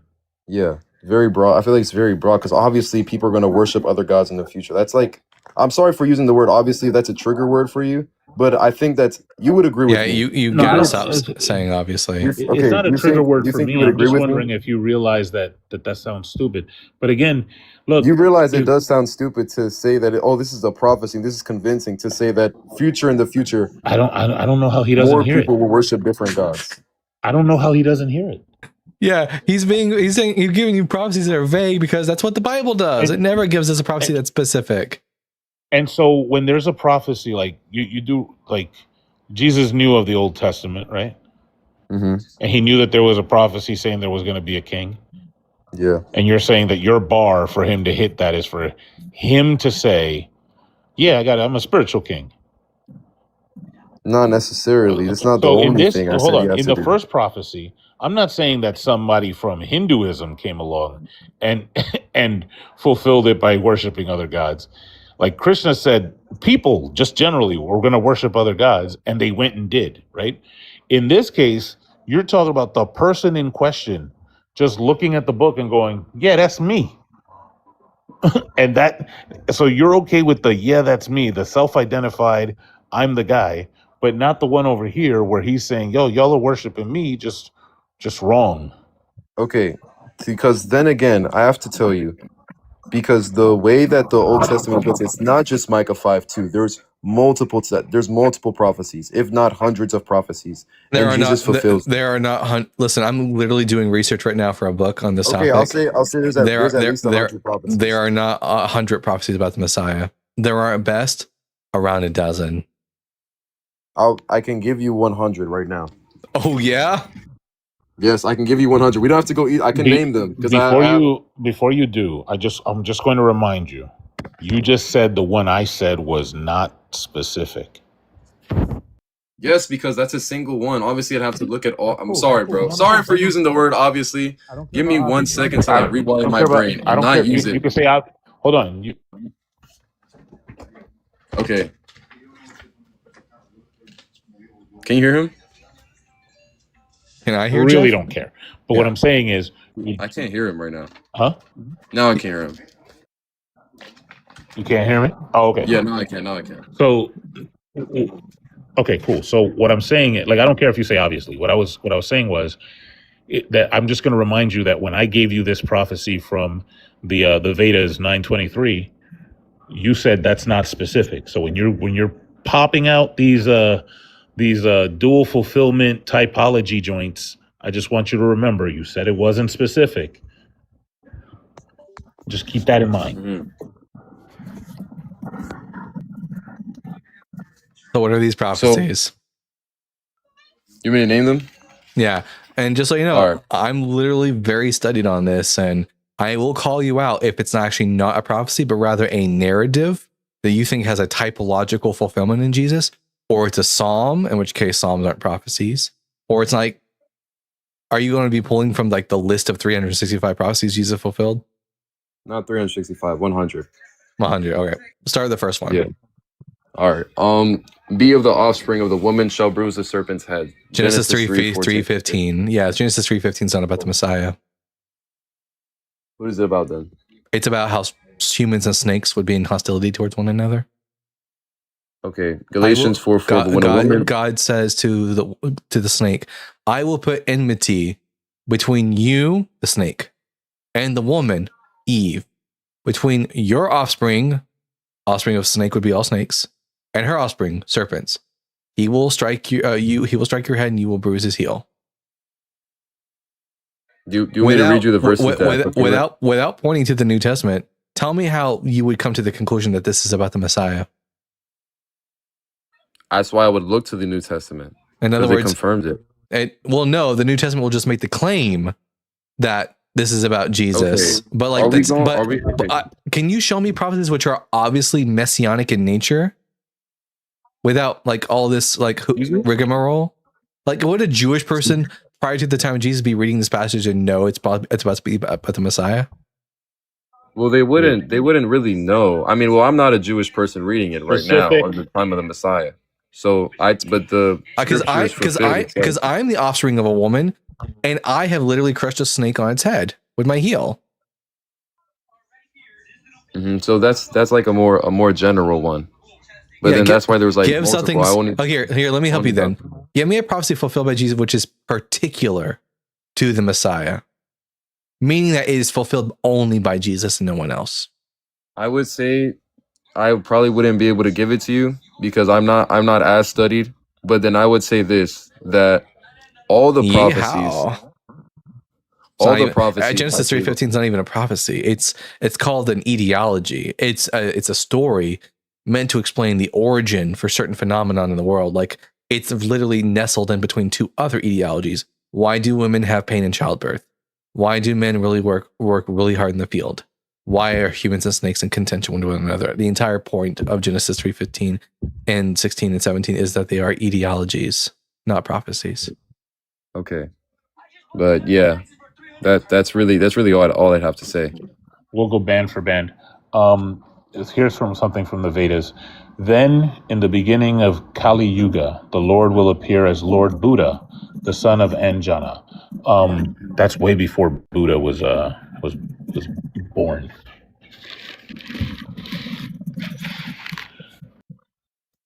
You a Hindu now? No. Wait, but this predicted the coming of the Buddha. Yeah, that's why I said I was going to give you 100 because you only wanted to go to 1, so I gave you 1, and then you said that one. Here, you said, "Look, I will allow for." Can I finish my sentence? I will allow for like 3 more attempts, but make them your best attempts. When I first started, right, you said to give you 1 prophecy, and then you said that 1 prophecy wasn't enough to say this was Messiah. So then I started going through the numbers. I remember the conversation. Can I please finish my sentence? I remember the conversation. Just get to the next. Cutting me off. You invited another person to debate. I didn't invite them. So, get to the next prophecy. Can I please finish my point? Get to the next. Because if you're not gonna let me finish my point, then I don't care about the whining. Get to. I'm not whining. I'm giving you a point because I could have already debunked the next prophecy at this point. Just get to it. Okay, but I'm still going to make my point. No, unless you're not going to make my point, then I'm not going to get to the next prophecy. Then I'll just drop you. Either get to the next prophecy now, or I'll drop you and move on because I got someone who's been waiting. Okay, go ahead, bro. All right, bye, crybag. He wanted to rewrite that conversation. I wasn't as if he didn't agree. As if he didn't agree with us. That it was there's not a reason for us to think it's a spiritual kingdom. Yeah. Wasn't going to let him. All right, we're going to bring up L. Dallin. L. Dallin, I'm going to ask you 3 preliminary questions, and then we'll get to the conversation at hand. Question number 1. Well, they're still loading in, so I'll give them a second to load in, and then I'll ask them the questions. Oh, man. It's so funny because I've been studying these prophecies, these 365 prophecies, even more than he got. 365 prophecies, and 98% of them aren't even about the Messiah, and 2/3 of them aren't even prophecies. He didn't have 100 prophecies. I don't think he did either. You didn't even hear. I let it slide, but you didn't hear what book he said for his second one, did you? Oh, what did he say? He said Galatians.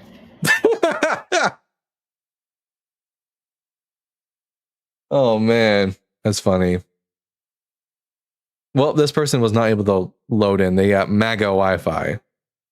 So, you know, or Holy Spirit. We call it Holy Spirit Wi-Fi because it's basically non-existent. Hi, Cyber. Hey, how you doing? Just so you know, based off of that last guy's idea of prophecy, we're actually paneling with the true spiritual president of the United States right now. It's Jeff. He's just a spiritual president. Just a spiritual one. So everybody, all your taxes actually need to go to Jeff. Don't forget it. All your spiritual taxes have to go to the spiritual president. Read my lips, no new taxes. So I once was in a debate about whether or not Sodom and Gomorrah mentioned homosexuality. And I said, before we started, I said, now I have a prophecy that you're going to say you can't debate the Bible with an atheist. Now, all you have to do to make me wrong is not say what I just said you're going to say. And surely enough, a few minutes later, I can't debate with you on this. You're an atheist heathen that doesn't have the Holy Spirit and left. And I was like, see, all you had to do. Now that I think, even though I don't believe in prophecy, that's an impressive prophecy, because the person I said it to had every incentive to not do it. Timmy says you are all wrong. Timmy, why don't you come up here and prove me wrong then? Come on.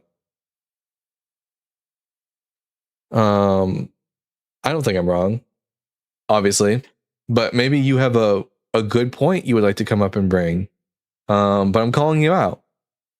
Look, when I started deconstructing Judaism, and when you're trying to, when you're leaving a faith, it's hard to just leave it all together. So I was looking for something as a replacement.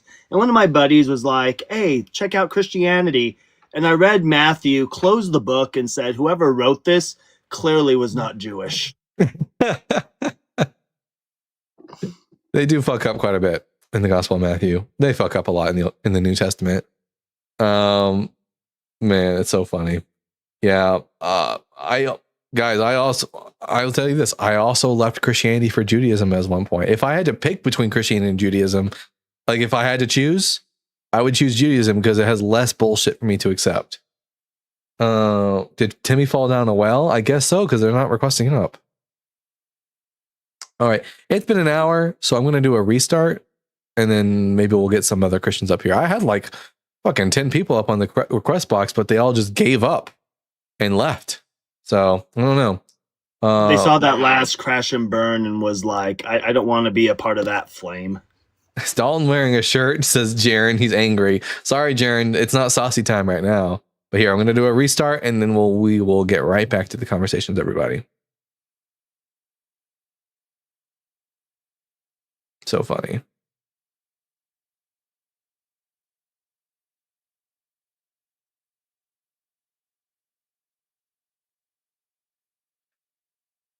Oh boy. Don't forget, if you're on YouTube, to send in your super chats. Remember that this show is not possible without viewers like you. Burkle said, "Quote." I think I understood what you tried to say there. I am so hungry, I am eating 2 entire small donkeys. Nice. What will Jesus ride into Jerusalem on? Hashtag too excited to spell. Love that. Oh, man.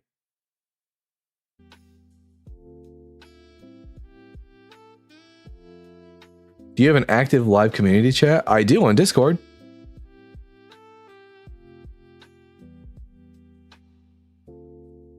You sound like PBS. I watched too much PBS as a kid.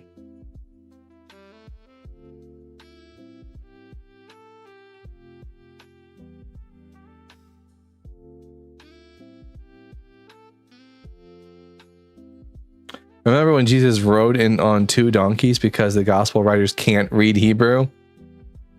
That is true, guys. I'll probably end up talking about that in my book. But yeah, like literally, there's a part in the Gospel of Matthew where the Gospel of Matthew invents a whole nother donkey for Jesus to ride on because he misread Zechariah 9:9 and doesn't understand the concept of like synonymous parallelism in Hebrew poetry.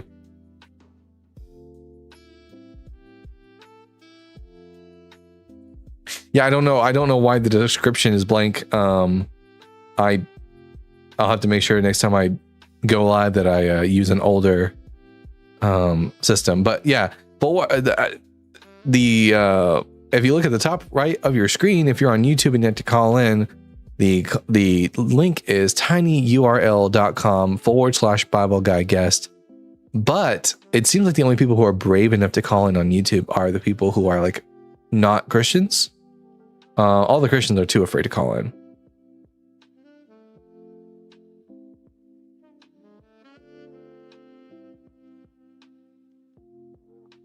Alpha Empire says, add me to the live, bro. Well, request up, bro.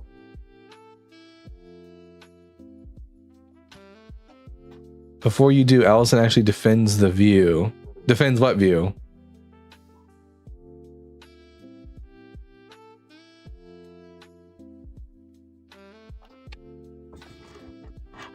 A nice cowboy hat, partner. Thank you. I appreciate it. The only downside of wearing headphones like this is I can't not wear a hat. I can't wear a cowboy hat on the stream. There we go. Alpha Empire, I'm going to ask you 3 preliminary questions, and then we'll get to the conversation. Question number 1, are you at least 18 years old? For me? Yeah. Yes, I'm 18. I mean, no, I'm 21. My fault. And what pronouns do you go by? He, him. And I'm going to have to ask you to speak up a little bit. And are you a Christian? Oh, sorry about that. Can you hear me better? Yeah. All right. Am I a Christian? Yes. All right. Non-denominational. I'm Dalton, the Bible guy. I think the Bible is bullshit. Christianity is false and Jesus is dead. Which one of these 3 topics would you like to talk to us about? Let's go with. I say Christianity is false. Why would you say that Christianity is false? My bread and butter. The reason I think Christianity is false is because the central claim of Christianity is that Jesus is the Messiah, and yet he didn't fulfill even one prophecy about the Messiah from the Old Testament. Okay, but you said not one prophecy was fulfilled by the Old Testament? Yeah, not one prophecy about the Messiah, which is particular to the Messiah, is fulfilled by Jesus. So, in the book of Isaiah, it states about Jesus Christ coming to the earth and bringing healing and resurrection to the people. Where? Specifically, I think it's in Isaiah chapter 8.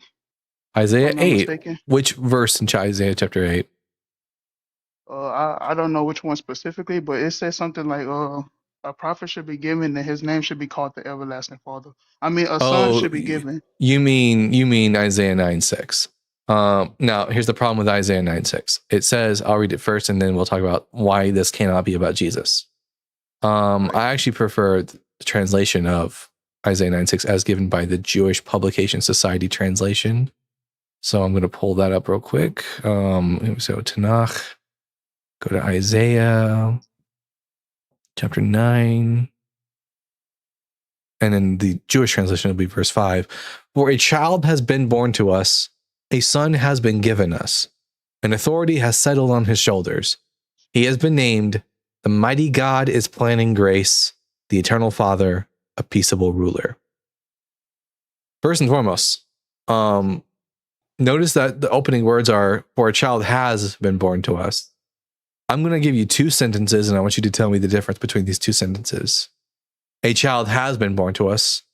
A child will be born to us. What do that specific translation say that a child has been born to us? Yeah, that's what the original Hebrew says. Yeled yulid lanu, ben nitan lanu. For a child has been born to us, a son has been given us. Well, I guess we could go with that. In the New Testament, what was Jesus praying? What did Jesus say in his prayer Wait. before he got persecuted? I didn't get an answer to my question, though.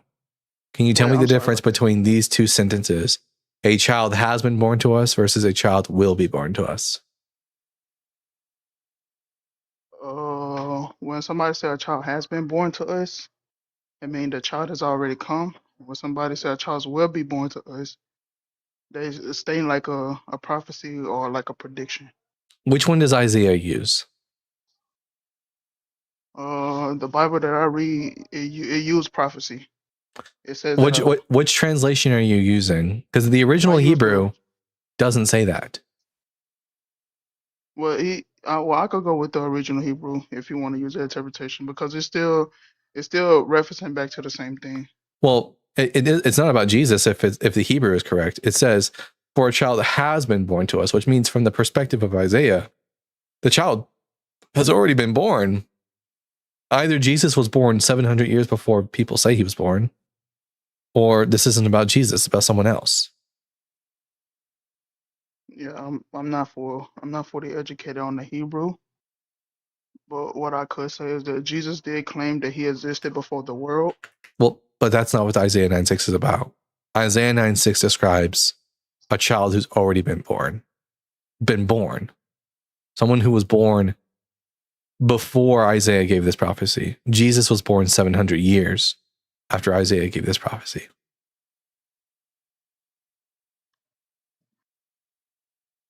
Well, yeah, I will have to do more research into that. Yeah. Also, your translation might say something like the child's name is the mighty God, everlasting Father, wonderful Counselor, Prince of Peace. I take contention with that. I think that the New Jewish Publication Society translation is actually superior on this, where the child's name is not that the wonderful Counselor, the mighty God, the everlasting Father, Prince of Peace, as if these are just a series of names for the child, but rather that the names are a sentence, and they are a sentence telling us what God is doing through the child. So the child's name is not the mighty God, but rather the mighty God is planning grace, the eternal Father, a peaceable ruler. So the child's name is not telling us that the child is God, but rather what God is doing through the child. I'll say that makes sense. Oh, yeah. Especially for me if I'm not educated enough. So I don't think I think this is actually about King Hezekiah, not Jesus. Well, like I said, I'll do more research into it, and I will follow you so we could like get back to another debate in the future. Do you have another prophecy, or is this the one that just convinced you? Well, the Bible says in Matthew chapter 24 that everything that was spoken, or everything that was done by Moses and the prophet, and should be done in the end times as well. Also That you says should in a book. that you should keep the law of Moses. Well, not the law of Moses, but like things that was happening during the time of when God was freeing His people. The law of Moses. Yeah. But do you keep the law of Moses? Yes, I keep the law of Moses. So, for example, you don't work on Saturdays.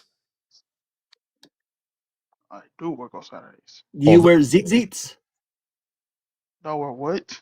Tzitzits. They are tassels that you wear in the corners of your garments as a reminder to keep the commandments. I honestly don't know. So that's a no. So you break the Sabbath. You don't wear tzitzits. Do you eat unclean animals? Like bacon. Have you had bacon in like the last? Pork chops, bacon, catfish, lobster. Those are forbidden by the law of Moses. So you're not doing that thing. You're not actually keeping the law of Moses.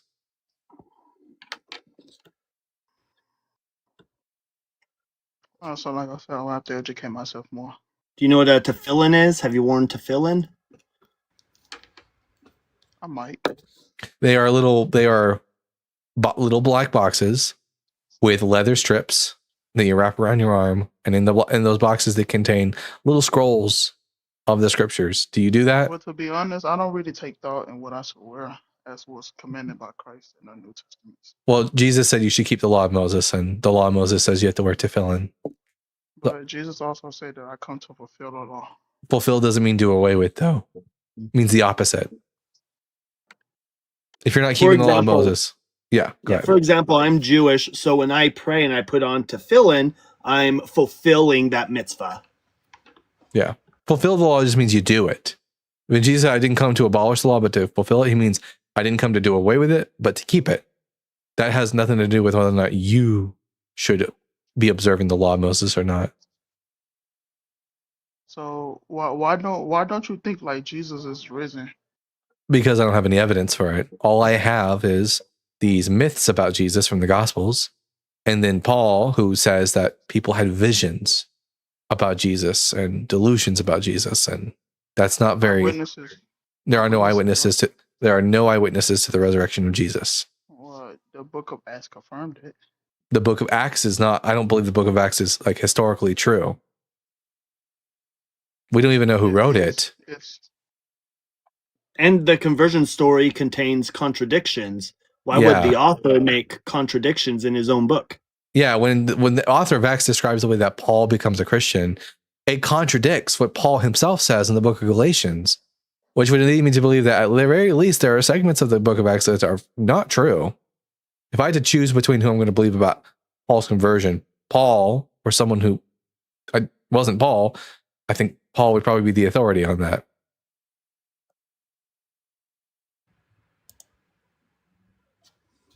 Like, for example, the author, Paul says that, after his like vision of Jesus, he had no contact with any Christians whatsoever. While in the book of Acts, he has contact with all kinds of Christians. Paul says that after his conversion, he went straight to Arabia and didn't talk to any of the apostles. Whilst in the Acts of the Apostles, he leaves Damascus and goes to Jerusalem to talk to the apostles. Most serious scholars would consider the book of Acts to be like fan fiction for someone who was like a really big fan of Paul, but not true history. That makes sense. Anything else, bud? No, that's it. All right. Come back when you have a prophecy that Jesus fulfilled. All right. Oh, we had guy was spawn killed.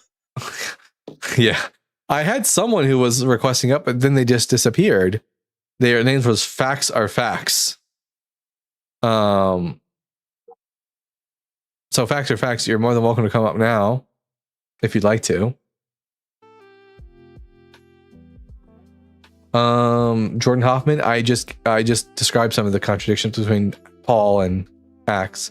There's a really good book on this, actually, from the Westminster Institute called, let me see if I can find the name of the book. I think it's called The Authentic Epistles of Paul. Let me see if that's the name of the book. Yeah, The Authentic Letters of Paul, a new reading of Paul's rhetoric and meaning.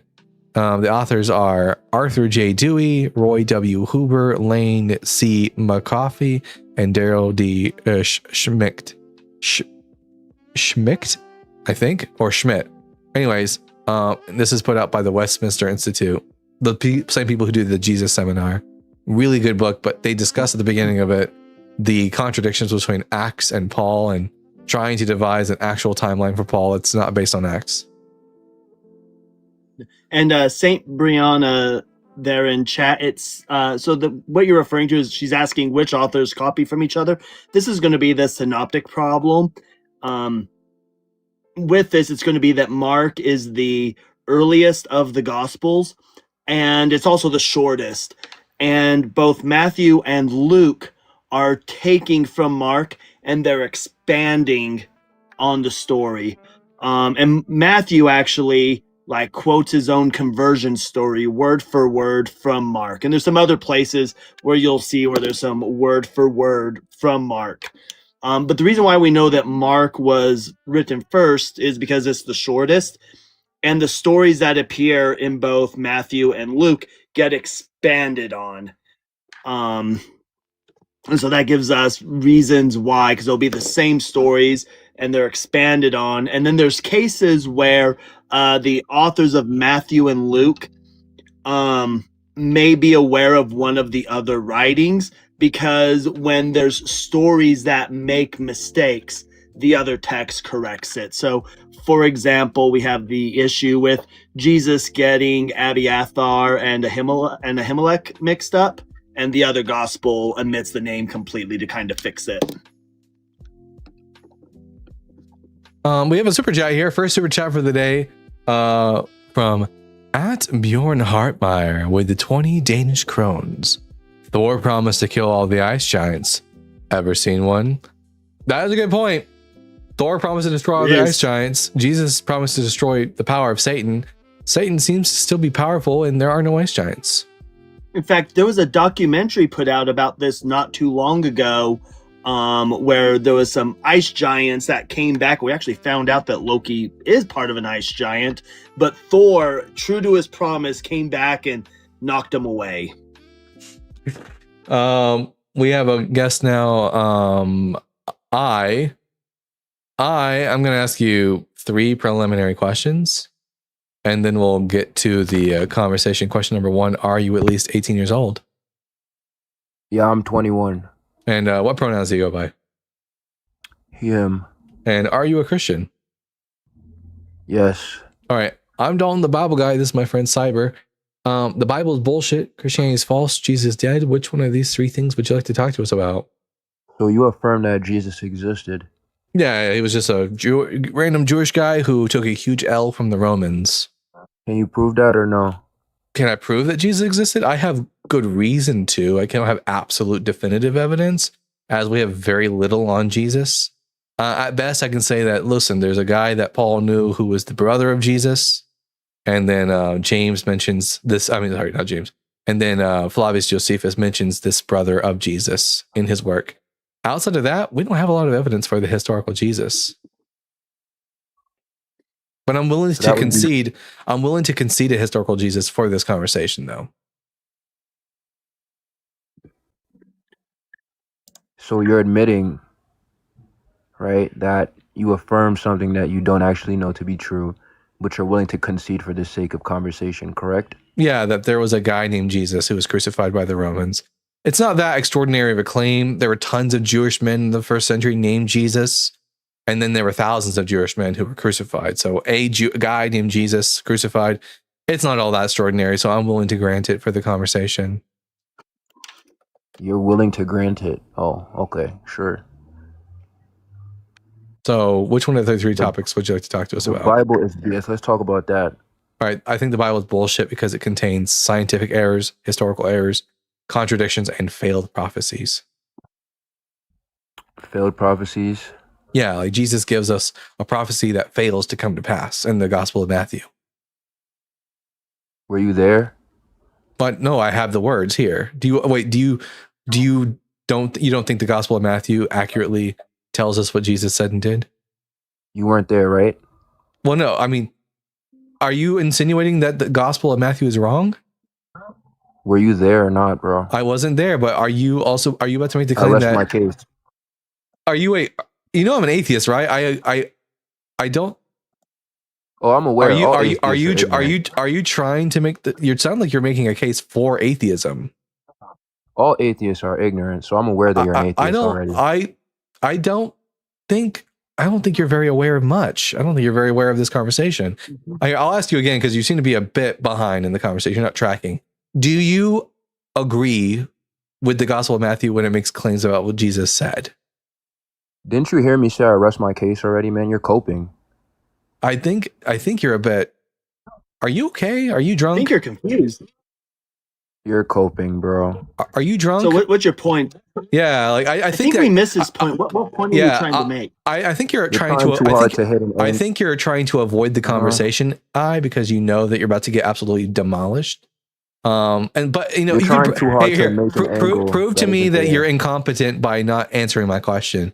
Do you believe? Yeah. So do you believe yeah, what the so gospel? Do you there's believe just what? a short. I'll just mute you so I can ask my question. And you know, you can prove to me that you're incompetent by not answering my question. Do you believe in what the Gospel of Matthew says Jesus said? Prove that you're incompetent by not answering my question. Here, I'll mute you in the comment section so you can't run your mouth. You are such a cope. You are coper. So you're okay. You admit you're incompetent. Thank you. I told you, show me you're incompetent by not answering my question. You refuse to answer my question because you're incompetent. I don't care about how you judge me, pal. You're a coper. You're a coper. Can you move on with the topic? Can you just Yeah, get the look at topic you. going? Here, pointing here. your finger. I will I'll either drop you and we'll all see that Christianity is false because you can't answer simple questions, or you can have a good faith conversation and not waste your time. Which one would you like to What do? do you know about good faith, atheist boy? What do you know I'm about more good good. faith? I'm good. I can actually answer questions they're asking me. Unlike you're incapable of That doesn't answering. mean you're good faith. I'll give you one last chance. Show us that Christianity is Bro. true by not being a coward little bitch, or and answer the question, or I'll just drop you. You're trying to provoke me Oh, to okay. answer a question by calling me. Okay, bitch. Bye. That's an honorary run, by the way. That I told him what I was going to do, and he continued to do it. So that's him running. So wow, how weak. He could not answer his could not answer a question. So I'll just tell the audience because he wants to come back up. Let's see if he actually is not a bitch anymore. I'll give you one last chance to answer the question, and if you don't, I'm gonna drop you. Do you believe the Gospel of Matthew says about Jesus? Were you there or not? Oh, so that's a no. Why does that matter? Yeah, now that he can't. I muted him in the comment section, so he can't comment, and now he's not gonna be up here. So I'll just tell everyone about how Jesus failed to fulfill prophecy, and he doesn't get the opportunity. I'm not bringing you back up, and now he's not going to get the opportunity to defend his faith. So now I'm just going to shit on his religion without him being able to defend it. So Matthew chapter 16, Jesus gives us a prophecy at the end of the passage. He says, "For the Son of Man is to come with his angels in the glory of his Father, and then he will repay everyone for what has been done. Truly, I tell you, there are some standing here who will not taste death before they see the Son of Man coming in his kingdom." And guess what? Everyone there died and Jesus didn't return. False prophecy. But I doesn't get a chance to defend himself because he was too cowardly, refused to answer questions. And I think he also doesn't understand that, like, I think we would all should and ought take like the null stance on somebody's existence until we see the evidence of said individual existing. And the more crazy the claims are, the more evidence that is required. So if we just have like some mundane guy named John having existed at some point, well, that's easy to accept. But as soon as we get some guy named Jesus being resurrected after crucified, well, now we need more extraordinary or more evidence. And I think that can be met. So we could say that he existed as far as the mundane stuff. Now, when we get into the miracle stuff, that we need more evidence for. Yeah. At Cheesemondo, Cheesemondo with the $9.99. But were you there? I rest my case. Best dash attempt for a debate win ever. I know, he really... Listen, I get it. When you can't talk about the Bible and when you don't know anything about the Bible, Christians will try to grasp for the tiniest little W they can get their grimy little hands on. And it just demonstrates the frailty and falsehood of their religion when they cannot defend it. And we could use this argument for anything. Shimon Bar Kokhba was quite literally touted to be a Messiah. He was crowned king by Rabbi Akiva. And Rabbi Akiva was doing this strong push to make him the Messiah. He was on his way to fulfilling a number of messianic prophecies before he was betrayed and unalived. But Dalton, were you there though?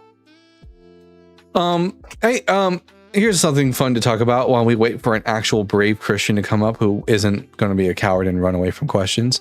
Do you like Avatar: The Last Airbender? Mm-hmm. Have you seen the new Avatar Aang movie yet? I have not. I need to. I watched it last night. It's good. Really good. Yeah, like it feels like classic Avatar from the Aang days. The animation is superb. It is beautiful. The music... What I really liked about the music is, have you ever seen the movie Life of Pi? Yeah. So you know that sort of, that Hindu music where the woman sort of like is singing really serenely? A lot of that in this movie. That's good. I think that would fit Aang very well. I was worried about the fact that, you know, the original cast wasn't returning and they recasted everyone because they wanted a completely like a entirely Asian like cast for the series. They all did really good though. The guy who played Sokka was really good, sounded like him. The guy who played Zuko, very good. The only person I had a problem with is the person who voices in like Memories, Monk Gyatso. Besides that though, everyone was very. In fact, I think I'm like 90% sure there's a character I think is being voiced by Dave Bautista, who played Drax. Yeah, nice. So we all know about the Abomination that was a movie. And so my sister has a cat that she's named Aang. She's a huge Avatar fan. But just to get under her skin, I'll call it Ong. Ong, Iro, Sokka. I'm just surprised they didn't start saying Katora at that point. Right. So someone said Taga is Dave. I thought so. That's the name of the character, Taga. I thought it was Dave Bautista.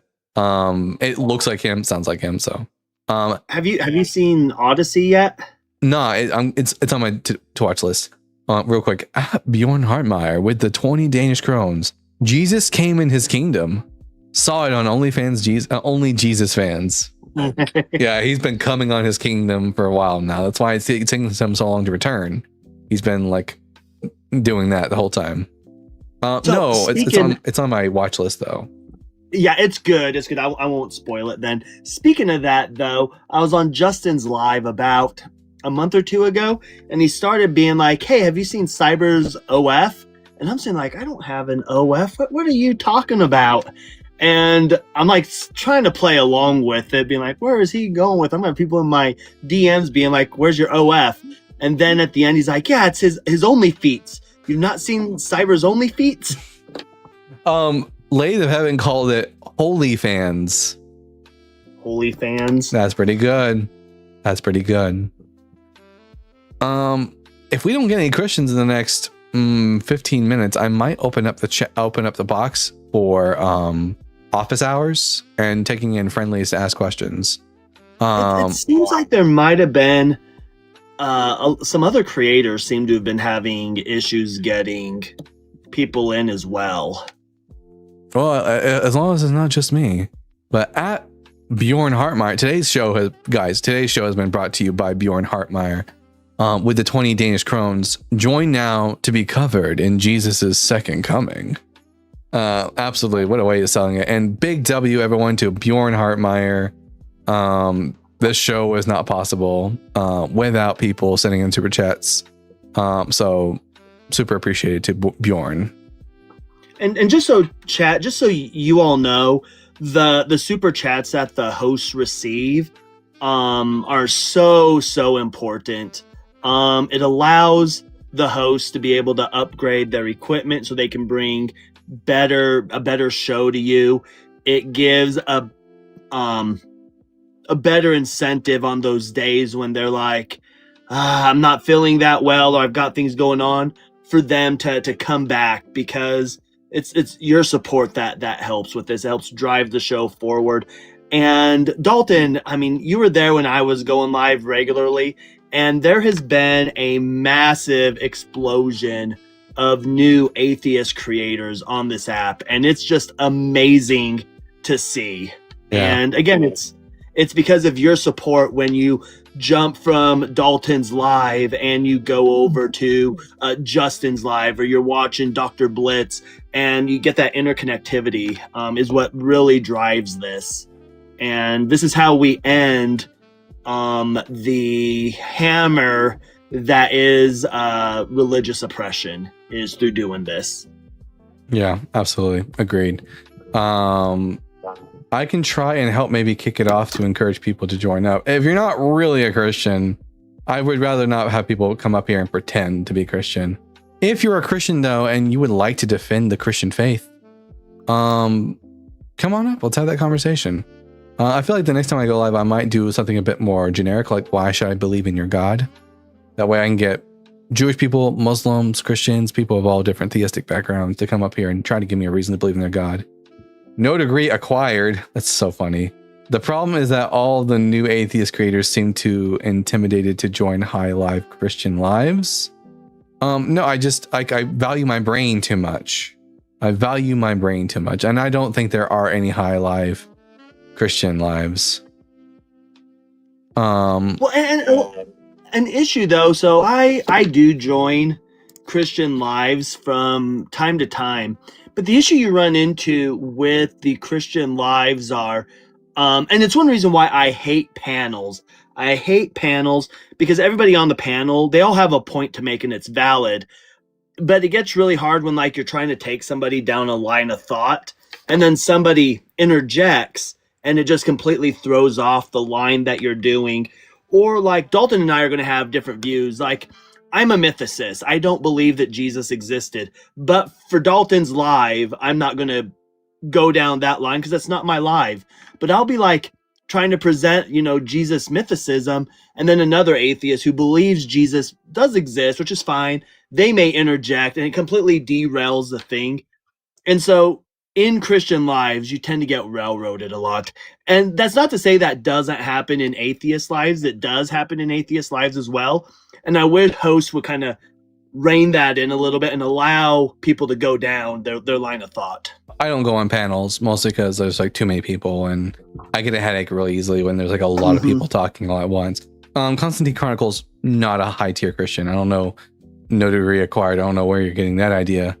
They're not a high tier Christian. The high tier, the problem is that the only high tier apologist Christians out there are the ones who aren't on TikTok.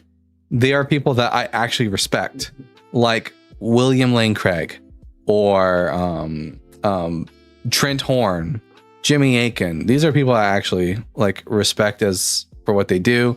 I don't agree with them, but I think they're actually high tier, and I don't think they're like I don't think any of the voice of reason, definitely not high tier. No. Christians that I do respect, Catholic Thinker, Bought by Blood, I have some respect for Bought by Blood, but for the majority of them, and as soon as you try to get them to, like, you mentioned something, because they view the Bible as being historically accurate, and then all you just end up with a bunch of appeals to authority and stuff like that, and sometimes you just don't get anywhere.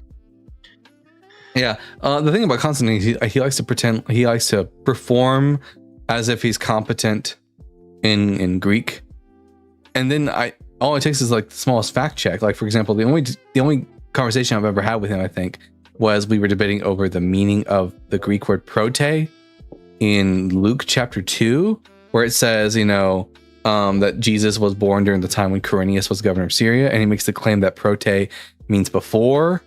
When I went to like an actual Christian source, being Greek grammar beyond the basics, and it turns out that this is already known by Greek grammarians within the Christianity, and they disagree. But we got a guess here. Gary Riley Photography. Gary, I'm going to ask you 3 preliminary questions, and then we'll get to the conversation. Question number 1, are you at least 18 years old? Yes, 43. Question number 2, what pronouns do you go by? He, him. And then question number 3, are you a Christian? I am a believer. I don't really go with the organized religion and titles. Like, it's irrelevant to me, I guess. Well, as a believer, do you believe that Jesus is the Messiah and the Son of God? I believe, it depends on the perspective. As a believer, I believe we are all of that. I just believe that Jesus was probably somebody tapped in, but to constitute as God. Wait. Many do. When I say he was a Messiah, what I mean is that he was the long prophesied anointed king of Israel. I think he was given that title. I don't think that he proclaimed necessarily as such, but I don't take the Bible as a literal documented word either. I don't know why you're here. Because the three prompts on the board is about the Bible being bullshit. Sounds like you agree. Christianity is false. Well, if you don't think Jesus is Messiah, then you agree.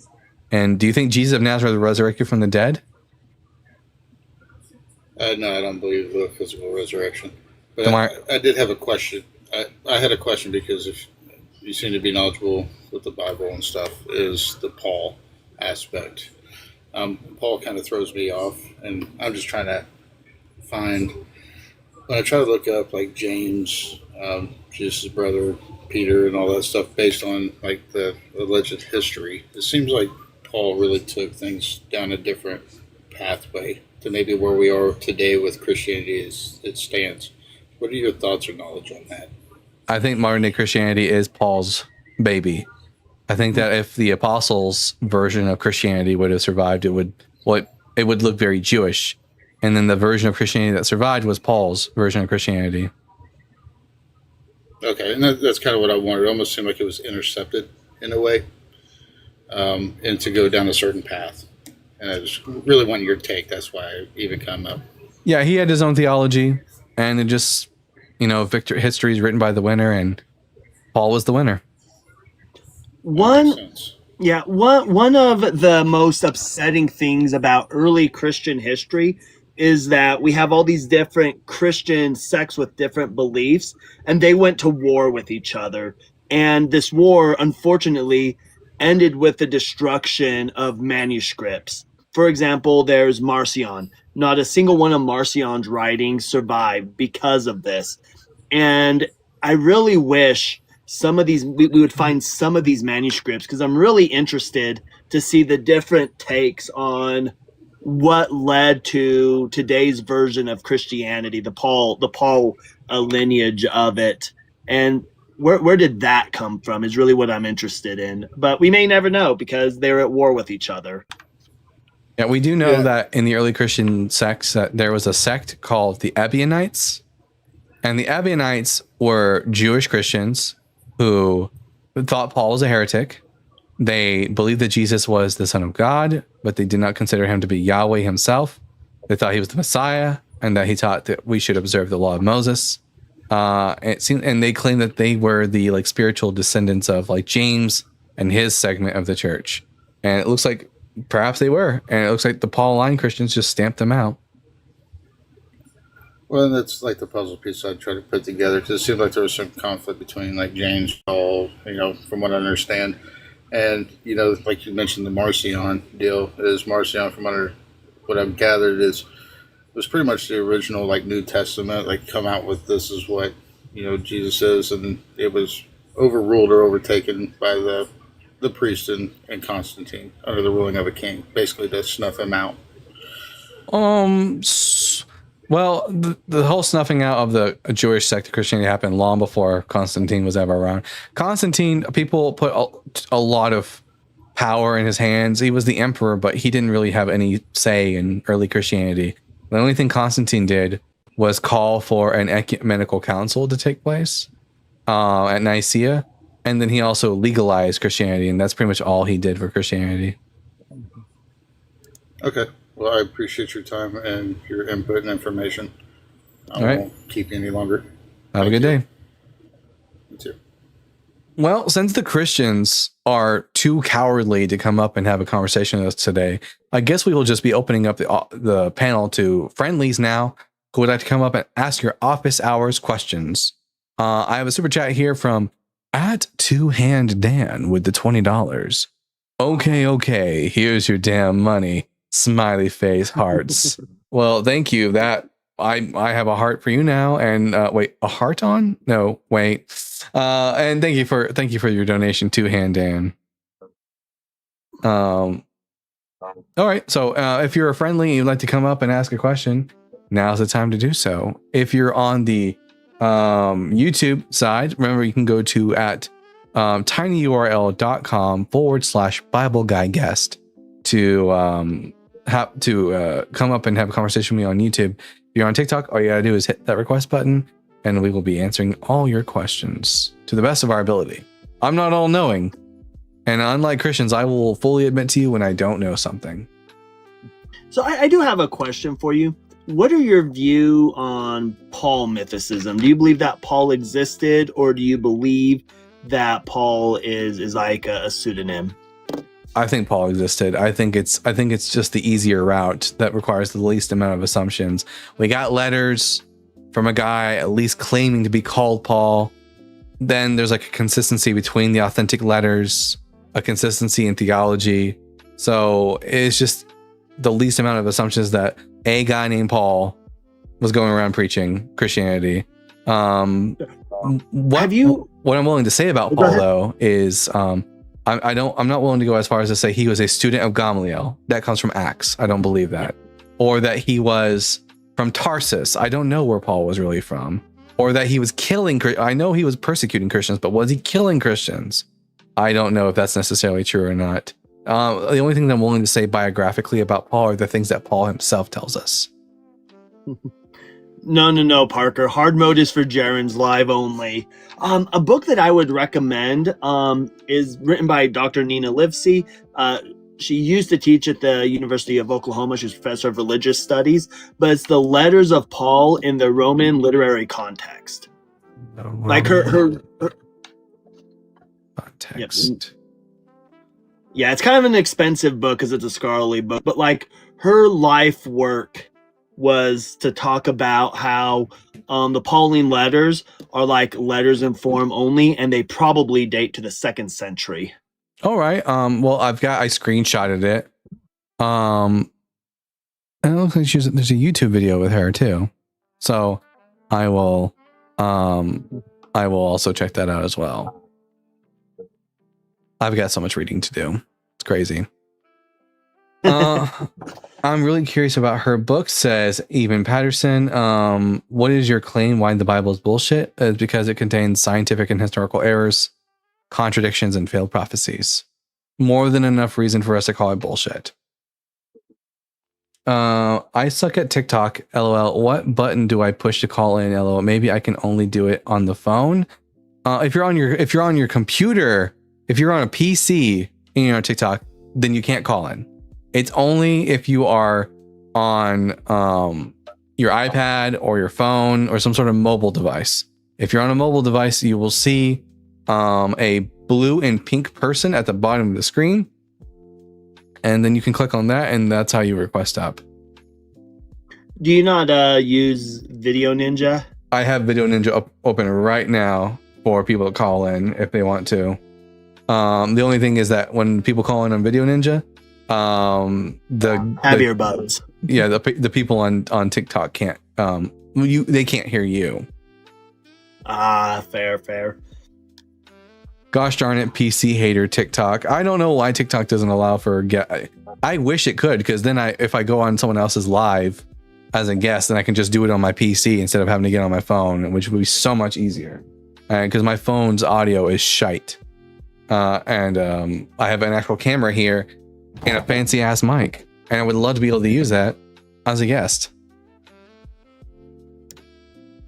I read a lot of theology books, and then I started reading a fantasy series called Mistborn. It's long, and let me guess, very similar, because they're both fantasy.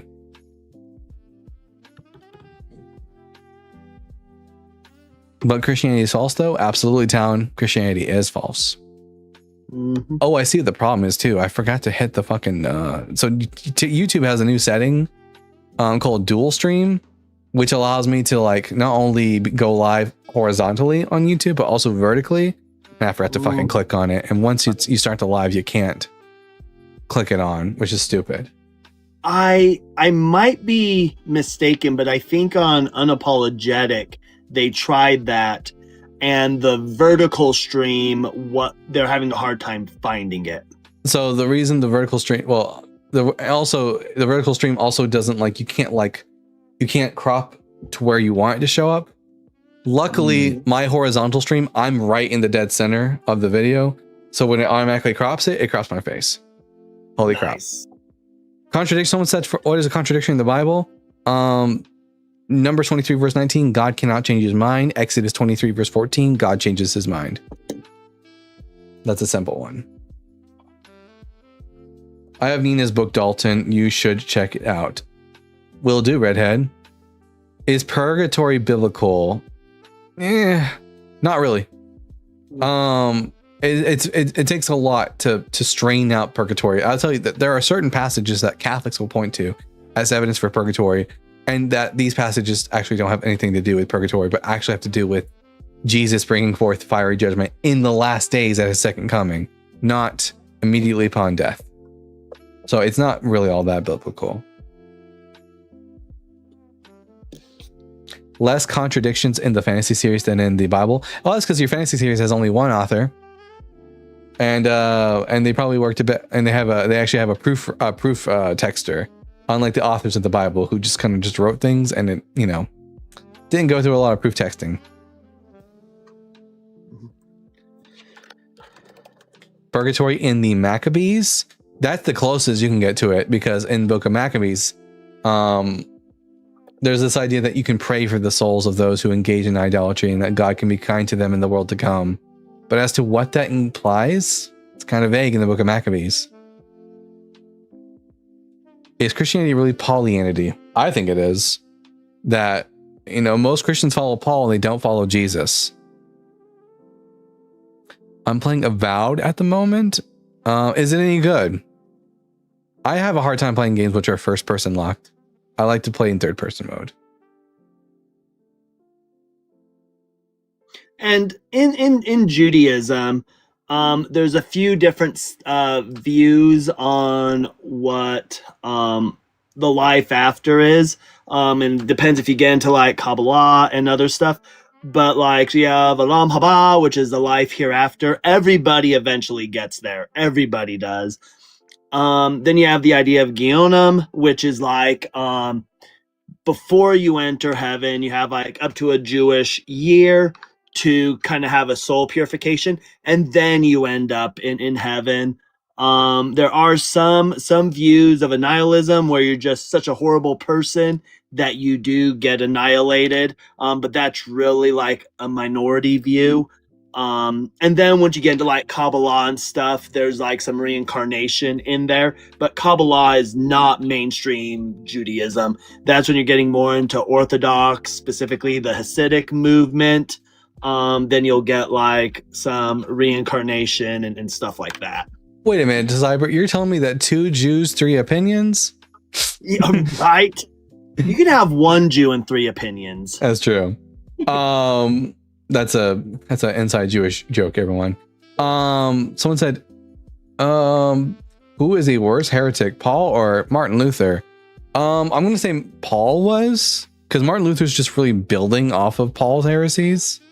But they're both heretics. Martin Luther was a heretic according to the standard Christianity of his time, and then Paul was a heretic against what Jesus said. But I think Paul had a bigger impact because, you know, 50% of all Christians are Catholic, and then I don't remember. Oh, go ahead. And then 25% are like Orthodox, and the other 25% are Protestant. So Protestants make up the least amount of the Christians in the world. So Paul has had a bigger impact. Therefore, I would call him a bigger heretic. Yeah, and something that I find really interesting is that no church fathers claim their apostolic succession to Paul. Like, it's all through like John and stuff. We don't get it through Paul, and we have a few. I'm trying to remember the one who says it explicitly, but it's hinted to that Paul was like the apostle to the heretics. So it seems like even in like the earliest Christianity, like people are still side-eyeing Paul.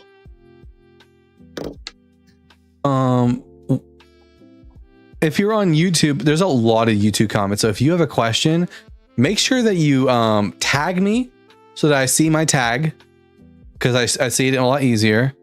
And that way I'll know it's a question for me as opposed to just a regular comment. Purgatory equals Revelation 6:9. I saw under the altar the souls of them that were slain for the word of God and for the testimony which they held. Well, that doesn't say anything about purgatory. It just says that there are souls present under the altar. The altar is in heaven, according to ancient Jewish belief. If you look at like Second Temple Judaism, there's a belief that there's an altar in the heavenly places. At the Bible Guy, HRVD. Fuck, I forgot what HRVD stands for. Oh man, someone told me this last stream too, and I already forgot.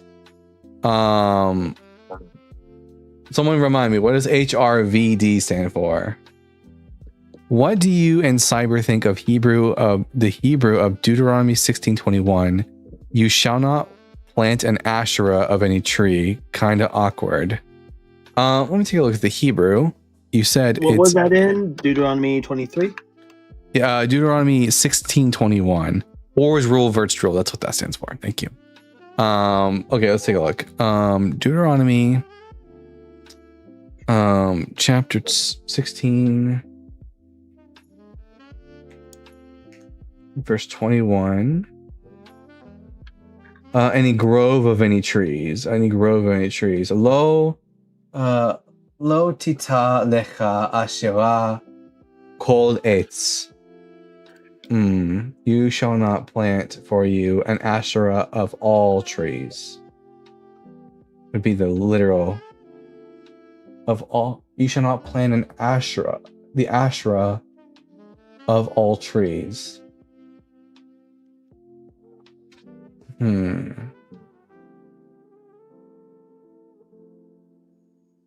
Let's see. Let's take a look at the. Is there more of a semantic range to etz that I'm not aware of? Let's take a look at the Brown Drivers Briggs lexicon.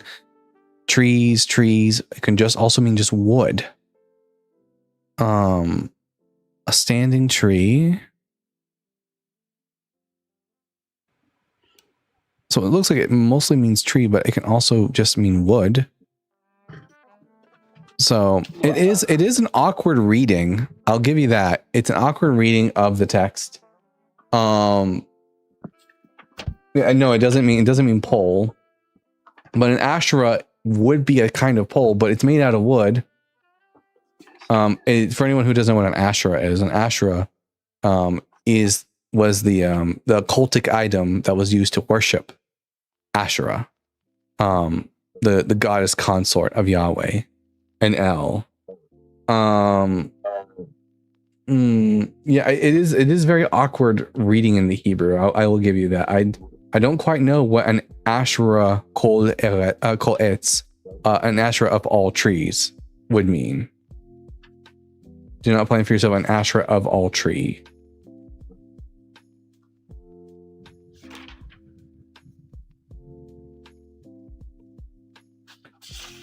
What do you think, Cyber? Yeah, I'm taking a look. This is in the Stones edition of the Torah.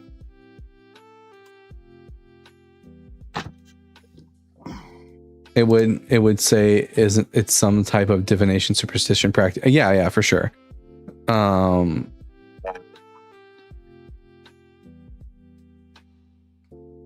Consort of Yahweh and El, they were sharing her. Oh, so what happened was is that Asherah was the consort of El, and then eventually Yahweh and El, which were two different deities, were conflated together to become one deity. So Asherah becomes the consort of Yahweh, not just of El.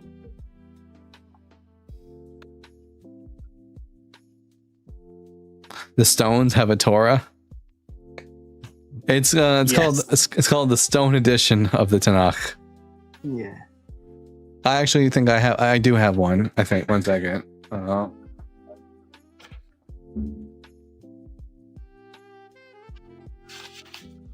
Yeah. Here we go. Oh. Yeah, here we go. I got a copy of the Stone edition of the Tanakh. As you can tell, everyone, the book is backwards. Well, it's backwards from our perspective. Because in Judaism, in Hebrew, they read from right to left, and their books are also from right to left. Asherah is also from Indian mythology. No, I'm not. I mean, if there is, it would probably more likely than anything just be a like phonetic similarity, not that they are actually the same deity. That book is thick. Yeah, it's just the Old Testament too. It's as thick as any other Bible, but mostly it's thick because the reason why this Tanakh Bible is so thick is because it's not just English, it's English and Hebrew. So one side of the book has the English text, the other side has the Hebrew text. That's why if it wasn't for that, this book would be it would probably be about this thick. Yeah, so what Rashi says on this is that you can't. So these trees would be like grown specifically to be used as these worship poles. That's what they were grown for specifically.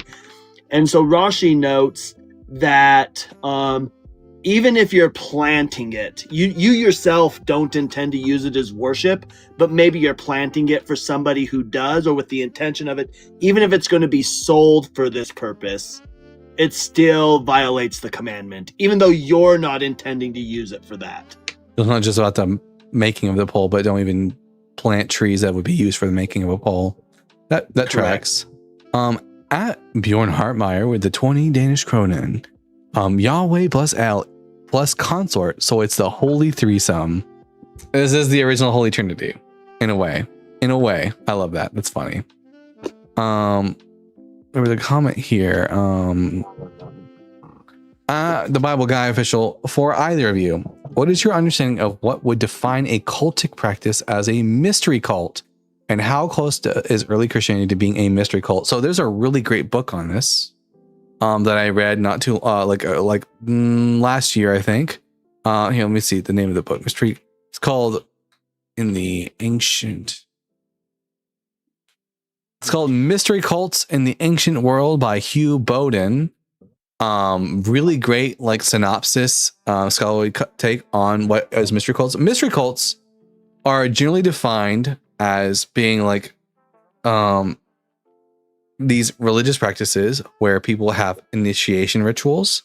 There is secret knowledge. There's usually a personal deity that is usually the son or daughter of a different god, and there is usually a sort of cosmopolitanism to it, or egalitarianism to it. So basically, everyone, doesn't matter your station in the city, whether or not you're a slave or a rich person, of any race and gender, doesn't matter. Everyone gets access to the salvation offered by said deity.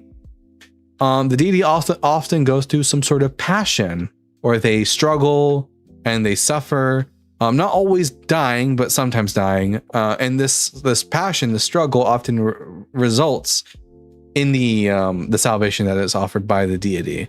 Sometimes there is a ritualistic meal that represents the suffering of the deity. Very similar to Last Supper narrative amongst Christians. Some mystery cults engage in what we would usually call water baptism, where they would immerse in water as a way of ritualistically resembling the death of the deity and their resurrection, if it's a rising and dying god. Not all of them are.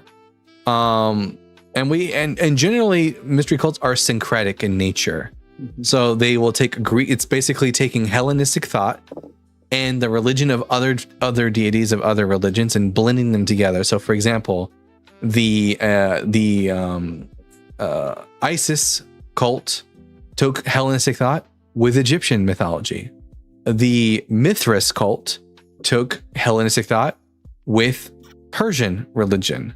And then, if Christianity was indeed, at least under Paul, a mystery cult, it would be taking Hellenism and mixing it with Judaism. And this is at least the contention and the belief of such authors like Dr. Richard Carrier, author of On the Historicity of Jesus. And he does make a compelling point for early Christianity being a mystery religion. And Paul himself even refers to what happens to Jesus as being the mystery of godliness, mysterion in Greek.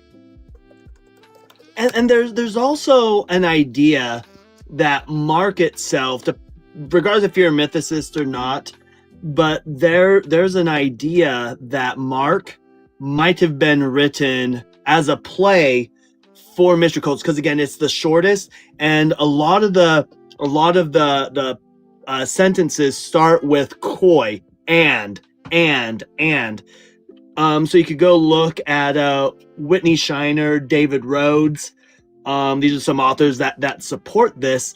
But something else that kind of gives a support to this too, that there's some kind of play that the early Christians are doing. If you go to Galatians chapter 3, verse 1, and it says, "You foolish Galatians, who has bewitched you? It was before your eyes that Jesus Christ was publicly exhibited as crucified.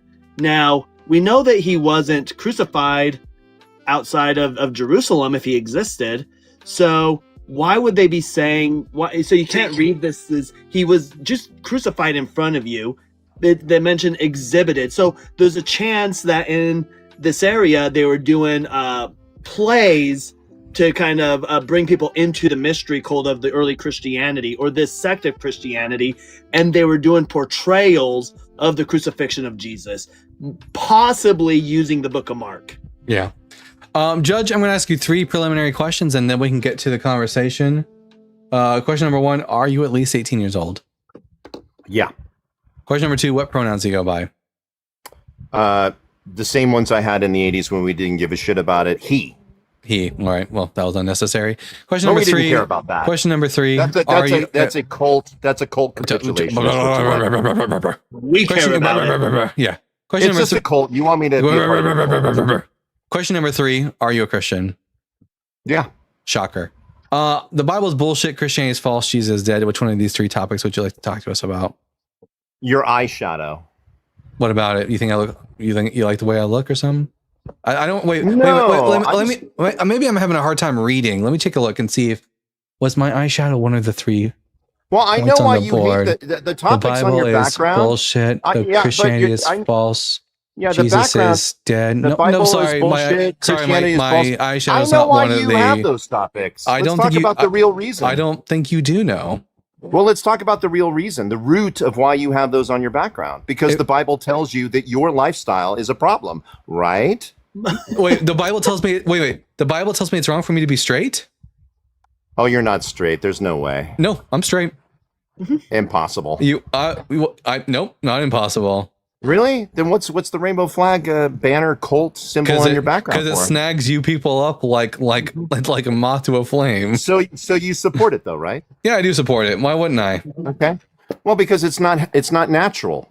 Wait, but it occurs in nature. So how is it not natural? Like if other animals do it, yeah, it is. What do you think? You know why? What do you think the word natural means? What do you think the purpose of in nature? What do you think the word? You don't know what the reason is to you. What does the word natural mean? Yeah, natural meaning it's telos. It's natural behavior. It's intended direction. Here, let me take a look at Merriam-Webster dictionary. Like for example, natural, based on an inherent sense of right and wrong, a being in accordance with determined nature. Right and wrong, right? What's wrong? I don't see anything wrong with it. Well, I can prove that it's wrong. Oh yeah, do it. Go ahead and do that. Yeah. Okay, if you have a heterosexual male with a heterosexual female and they are disease free, they can have traditional intercourse that won't resolve in anal fissures and increase in HIV. Straight people have anal sex too. You didn't hear what I said. No, you didn't hear what I said. Normal sex. Normal is relative. That's your opinion. No, because it's also your opinion it's also your opinion that anal sex is not normal. Oh, see, my mom was a proctologist, so I know the reality of that. I don't give a shit what your mom was. Guess when anal sex... Wait, normativity, if a lot of people engage in something, then it's normal. A lot of people engage in normal sex, so... What do you think is the end? A lot of pleasure. Wait. This guy's crashing out so hard, guys. He just guys, he didn't want to talk about any of the topics. He just wanted to come up and be a fucking homophobe. He's gonna crash. The only one crashing out right now is you, Judge. And we get the definition of normal is just means usual, typical, or expected. What's right? incontinence? How do you get incontinence from anal sex? I could tell you. Do you know how to? Hey, wait a minute. Do you think that God made our bodies? My mom was a proctologist. You want to know? Judge, do you think God? Judge, chill out. Chill out. Here, Judge, if you cannot interact with us like a grown up, I will just have to. You're terrified. I'm not terrified of you. That's why you're muted. Anyways. You're terrified. Sorry, everyone. Judge could not act like a grown up, so Judge had to be put down. So, anyways, Judge, come back when you're, take whatever is out of your ass and have a normal conversation with us. It's weird that God made us men with our G spots in our ass. I'm just gonna put that out there. Gee whiz. Yeah, he's such a fucking snowflake, all of them. All right, hopefully we'll talk to someone who's not a snowflake. Elder Tony. I'm gonna actually make sure that the person that comes up is actually gonna talk about the topics at hand. Unlike Judge, who was just a big pussy. Anyways, Elder Tony. That's a lie. No, Judge, you're a wimp. Anyways, Elder Tony, are you at least 18 years old? Yeah, I'm over 18. And what pronouns do you go by? He, him. And are you a Christian? Yes. And are you currently taking a pee? No. All right. Well, you So you guys just... You got something going on. You hate Christianity in general? That's it? And Christianity, the religion? Oh, yeah, for sure. Yeah. Okay, that's all I want to know. What, that's it?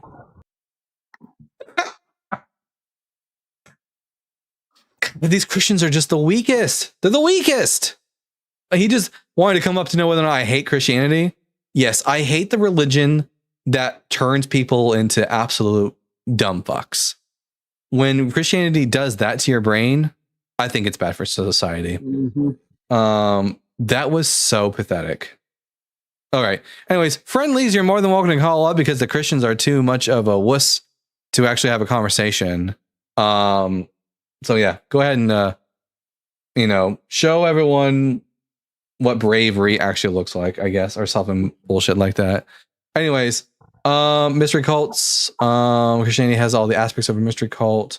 Yeah, also Gospel Mark. There's a line in the Gospel Mark that Dr. Richard Carrier points out where the author has Jesus saying that the mysteries of heaven, I speak in parables to hide the truths of the mysteries, but the mysteries are revealed to you. And it seems like it might be a reference to the Gospels themselves being a mystery that needs to be revealed only to the insiders. So that's another thing. If anyone hasn't already, go ahead and read Dr. Richard Carey's book. Really good. Really good stuff.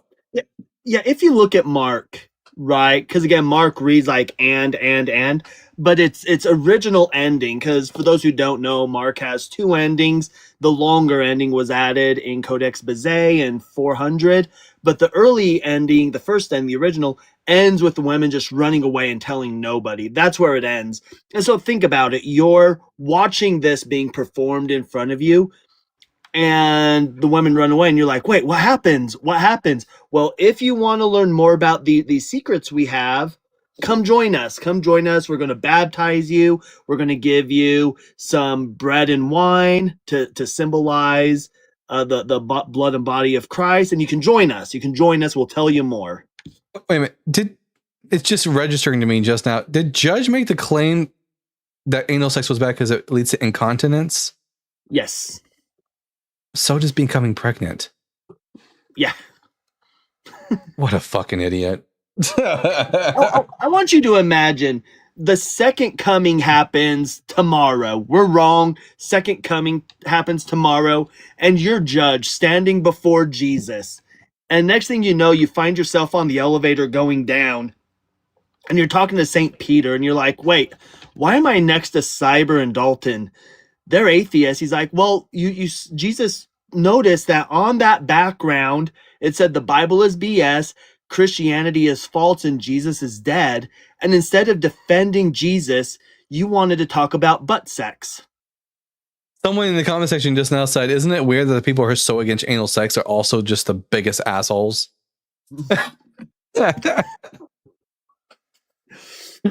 Oh no, speaking of Richard Carey, do the Jews kind of have to confirm Jesus, or it gets thrown back in their faces with Moses? What? Speaking, here, let me try this again. Speaking of Richard Carrier, do the Jews kind of have to confirm Jesus, or it gets thrown back in their faces with Moses? I don't understand the question. No? Mike Luckins, I think you might need to restate. Because I don't understand your question whatsoever. Because none of the things you said after that had anything to do with Richard Carrier.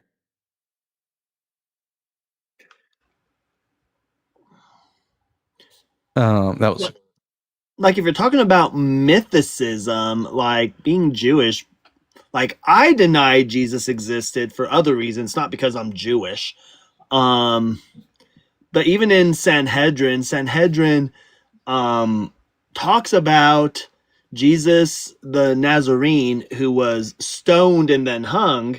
And then later on it mentions a few of his disciples. The closest mention is like Matthew, the name's closest to Matthew, but none of the other ones are even close. I would be a Moses mythicist and an Abraham mythicist for sure. I hold that the earliest person that probably existed was David, because we have a stele that mentions his name. But even then, I could go either way on that. But it'd be the existence of David, and most people after David. Anybody before David, I wouldn't hold that they actually existed. Yeah, if David existed, and I think he probably did. But even if he did he kill a giant? No. Most of the stuff written about him is probably going to be propaganda. To some degree. In fact, some people, if you read Joel Baden's book on the historical David, he actually posits that some of the stuff written about David was specifically written in a way in order to propagandize David. Like, for example, there are people questioning David's ancestry. So what happens? The book of Ruth gets written as an apologetic for David. The idea that David may have overthrown King Saul in a coup in an illegitimate manner. What happens? You write David out as this like super sympathetic character who would never harm Saul, et cetera, et cetera. And that he possibly was in league with the Philistines at one point, because it says as much in the text. Yeah. Another friendly. Hey, girl. Yo, what's up? Guy do those finger snaps. Yeah. Yo, what's up? How are you doing, Cyber? Apparently, I'm secretly gay according to Judge. Dang. Yeah, I think. I'm gay. I'm not like there is no secret about that. Do I listen? I might be like 10% gay, but like not in the ways that matter. I was like how he was like the eyeshadow though. It's like, did you come up here to tell Dalton you liked his eyes? Does it bring him out for you? Listen, I wear this and I have this flag because I know it pisses them off. And Plus, also, it's just a filter. It's not like Dalton's like got his like. I mean, you're not that good at makeup, are you? No, I'm not. I might be an artist, but I am not that good at makeup. Not even close. Otherwise, I would probably do it in real life because I just look hella good. How much of this can I block out before it disappears? So here it is on this side. It's definitely the lash. Yeah, He you is have a little bit of like a. He is so good with his makeup. He makes it appear on his hands too. Yeah, magic. Man, he's atheist. He doesn't have to explain shit. Just like your Sky Daddy stuff. It's magic. Do you think the disciples existed? Yeah, I think the disciples existed. For sure. Even if I hold the mythicist position, I'm gonna go with the minimal mythicist position. The disciples existed, but they would have had like visions of a figure named Jesus that wasn't actually a historical person. Dalton is finally on the good. Dalton finally is on the good side. But yeah. Because I like anal I'd sex. say a lot of those claims are like mythologized. I mean, if they did exist, that's more of like a legend than. Yeah, for sure. You know, when I was like, oh, go ahead. I was just say like Acts is like fan fiction. It's apostolic fan fiction. Yeah, for sure. Yeah. There's a very good. So you had Cyber. Yeah, I was going to say when I was in college, I had to take an archaeology course. I took a few of them, but in the archaeology course, on day one, the professor had brought out didn't bring out, but displayed. I'm going to out myself here on the overhead projector, a bunch of U.S. coins, and said, "Let's imagine 5,000 years from today, the world civilization that we know is wiped out." and let's say a group of aliens or humans that have settled somewhere else come to Earth and they start excavating and they find our coins. Now, as they find our coins, they also find Monticello, which is displayed on some of the coins. They find the Lincoln Memorial, which has a big statue of Lincoln on it. When they see our coins, what would they think about the American culture based off our coins and these monuments alone? Oh, and Mount Rushmore. They find Mount Rushmore, which has a bunch of presidents, which has 4 president heads on it. What would they derive from these coins about our culture? And you think about it, our coins have a head of an influential person on it. It says, "In God we trust." It usually has the name of the person underneath it. And then it has the model for the United States. And then on the back, it has either a building, a torch, and again with some other words on there. It would be fair to say that they might think that we worship these deities. Maybe. Anyone who wants more information on Acts as apostolic fan fiction, check out Richard Purvo's book, Dating Acts, between the evangelists and the apologists. Richard Purvo suggests a 2nd century dating for the book of Acts and gives a lot of thorough refutation for the historicity of the book of Acts. With that, it looks like this is going to be the end of our show. Great that we get to end on a Christian crash out. Crashing out for Jesus. They're just mad that, we have good sex and they don't. That's all it is. Yeah. Anyways, let's see who's live right now that I can send you crazy kids off to go see. Let's see. And when you get a chance, because the evidence for Jesus is scant, there is zero evidence from. Moses mythicism is indefinite. What was I gonna do? Okay. TikTok. Let's see who's live right now.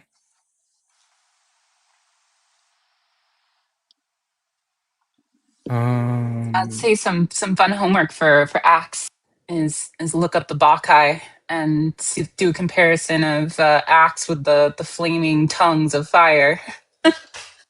All right, everyone go check out John Cohen on YouTube and TikTok. Let him know that the Bible Guy sent you. And with that, I've been the Bible Guy. Remember to keep reading, keep learning, and we'll see you all again on Saturday after. Well, actually, no, I won't see you here on Saturday, but this Saturday you will be able to find me on the line on the Devangelical Show. Me and Justin are going to be teaming up to take down some really bad theist talking points. And I want to thank all the mods on TikTok and YouTube for all your hard work. And I want to thank all the super chatters for helping me pay my bills. This is my one and only job, and I super appreciate all the help that we can get here. And I will be seeing you guys again in a couple days. And don't lose the game. Awesome. Have a good one, Dalton. Thanks for having me on. And what you guys just said. Yes. All right. Bye.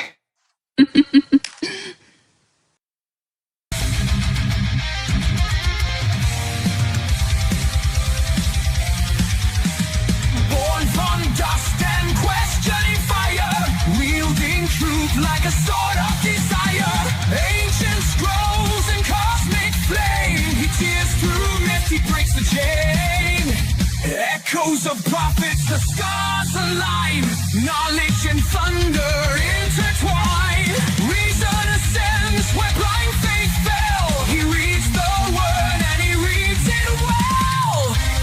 The Bible Guy, seeker of the light. Through time and fire he rides the night, with reason's blade and wisdom's cry. The world shall hear the Bible Guy. Scrolls of ages, words aflame. He dares to question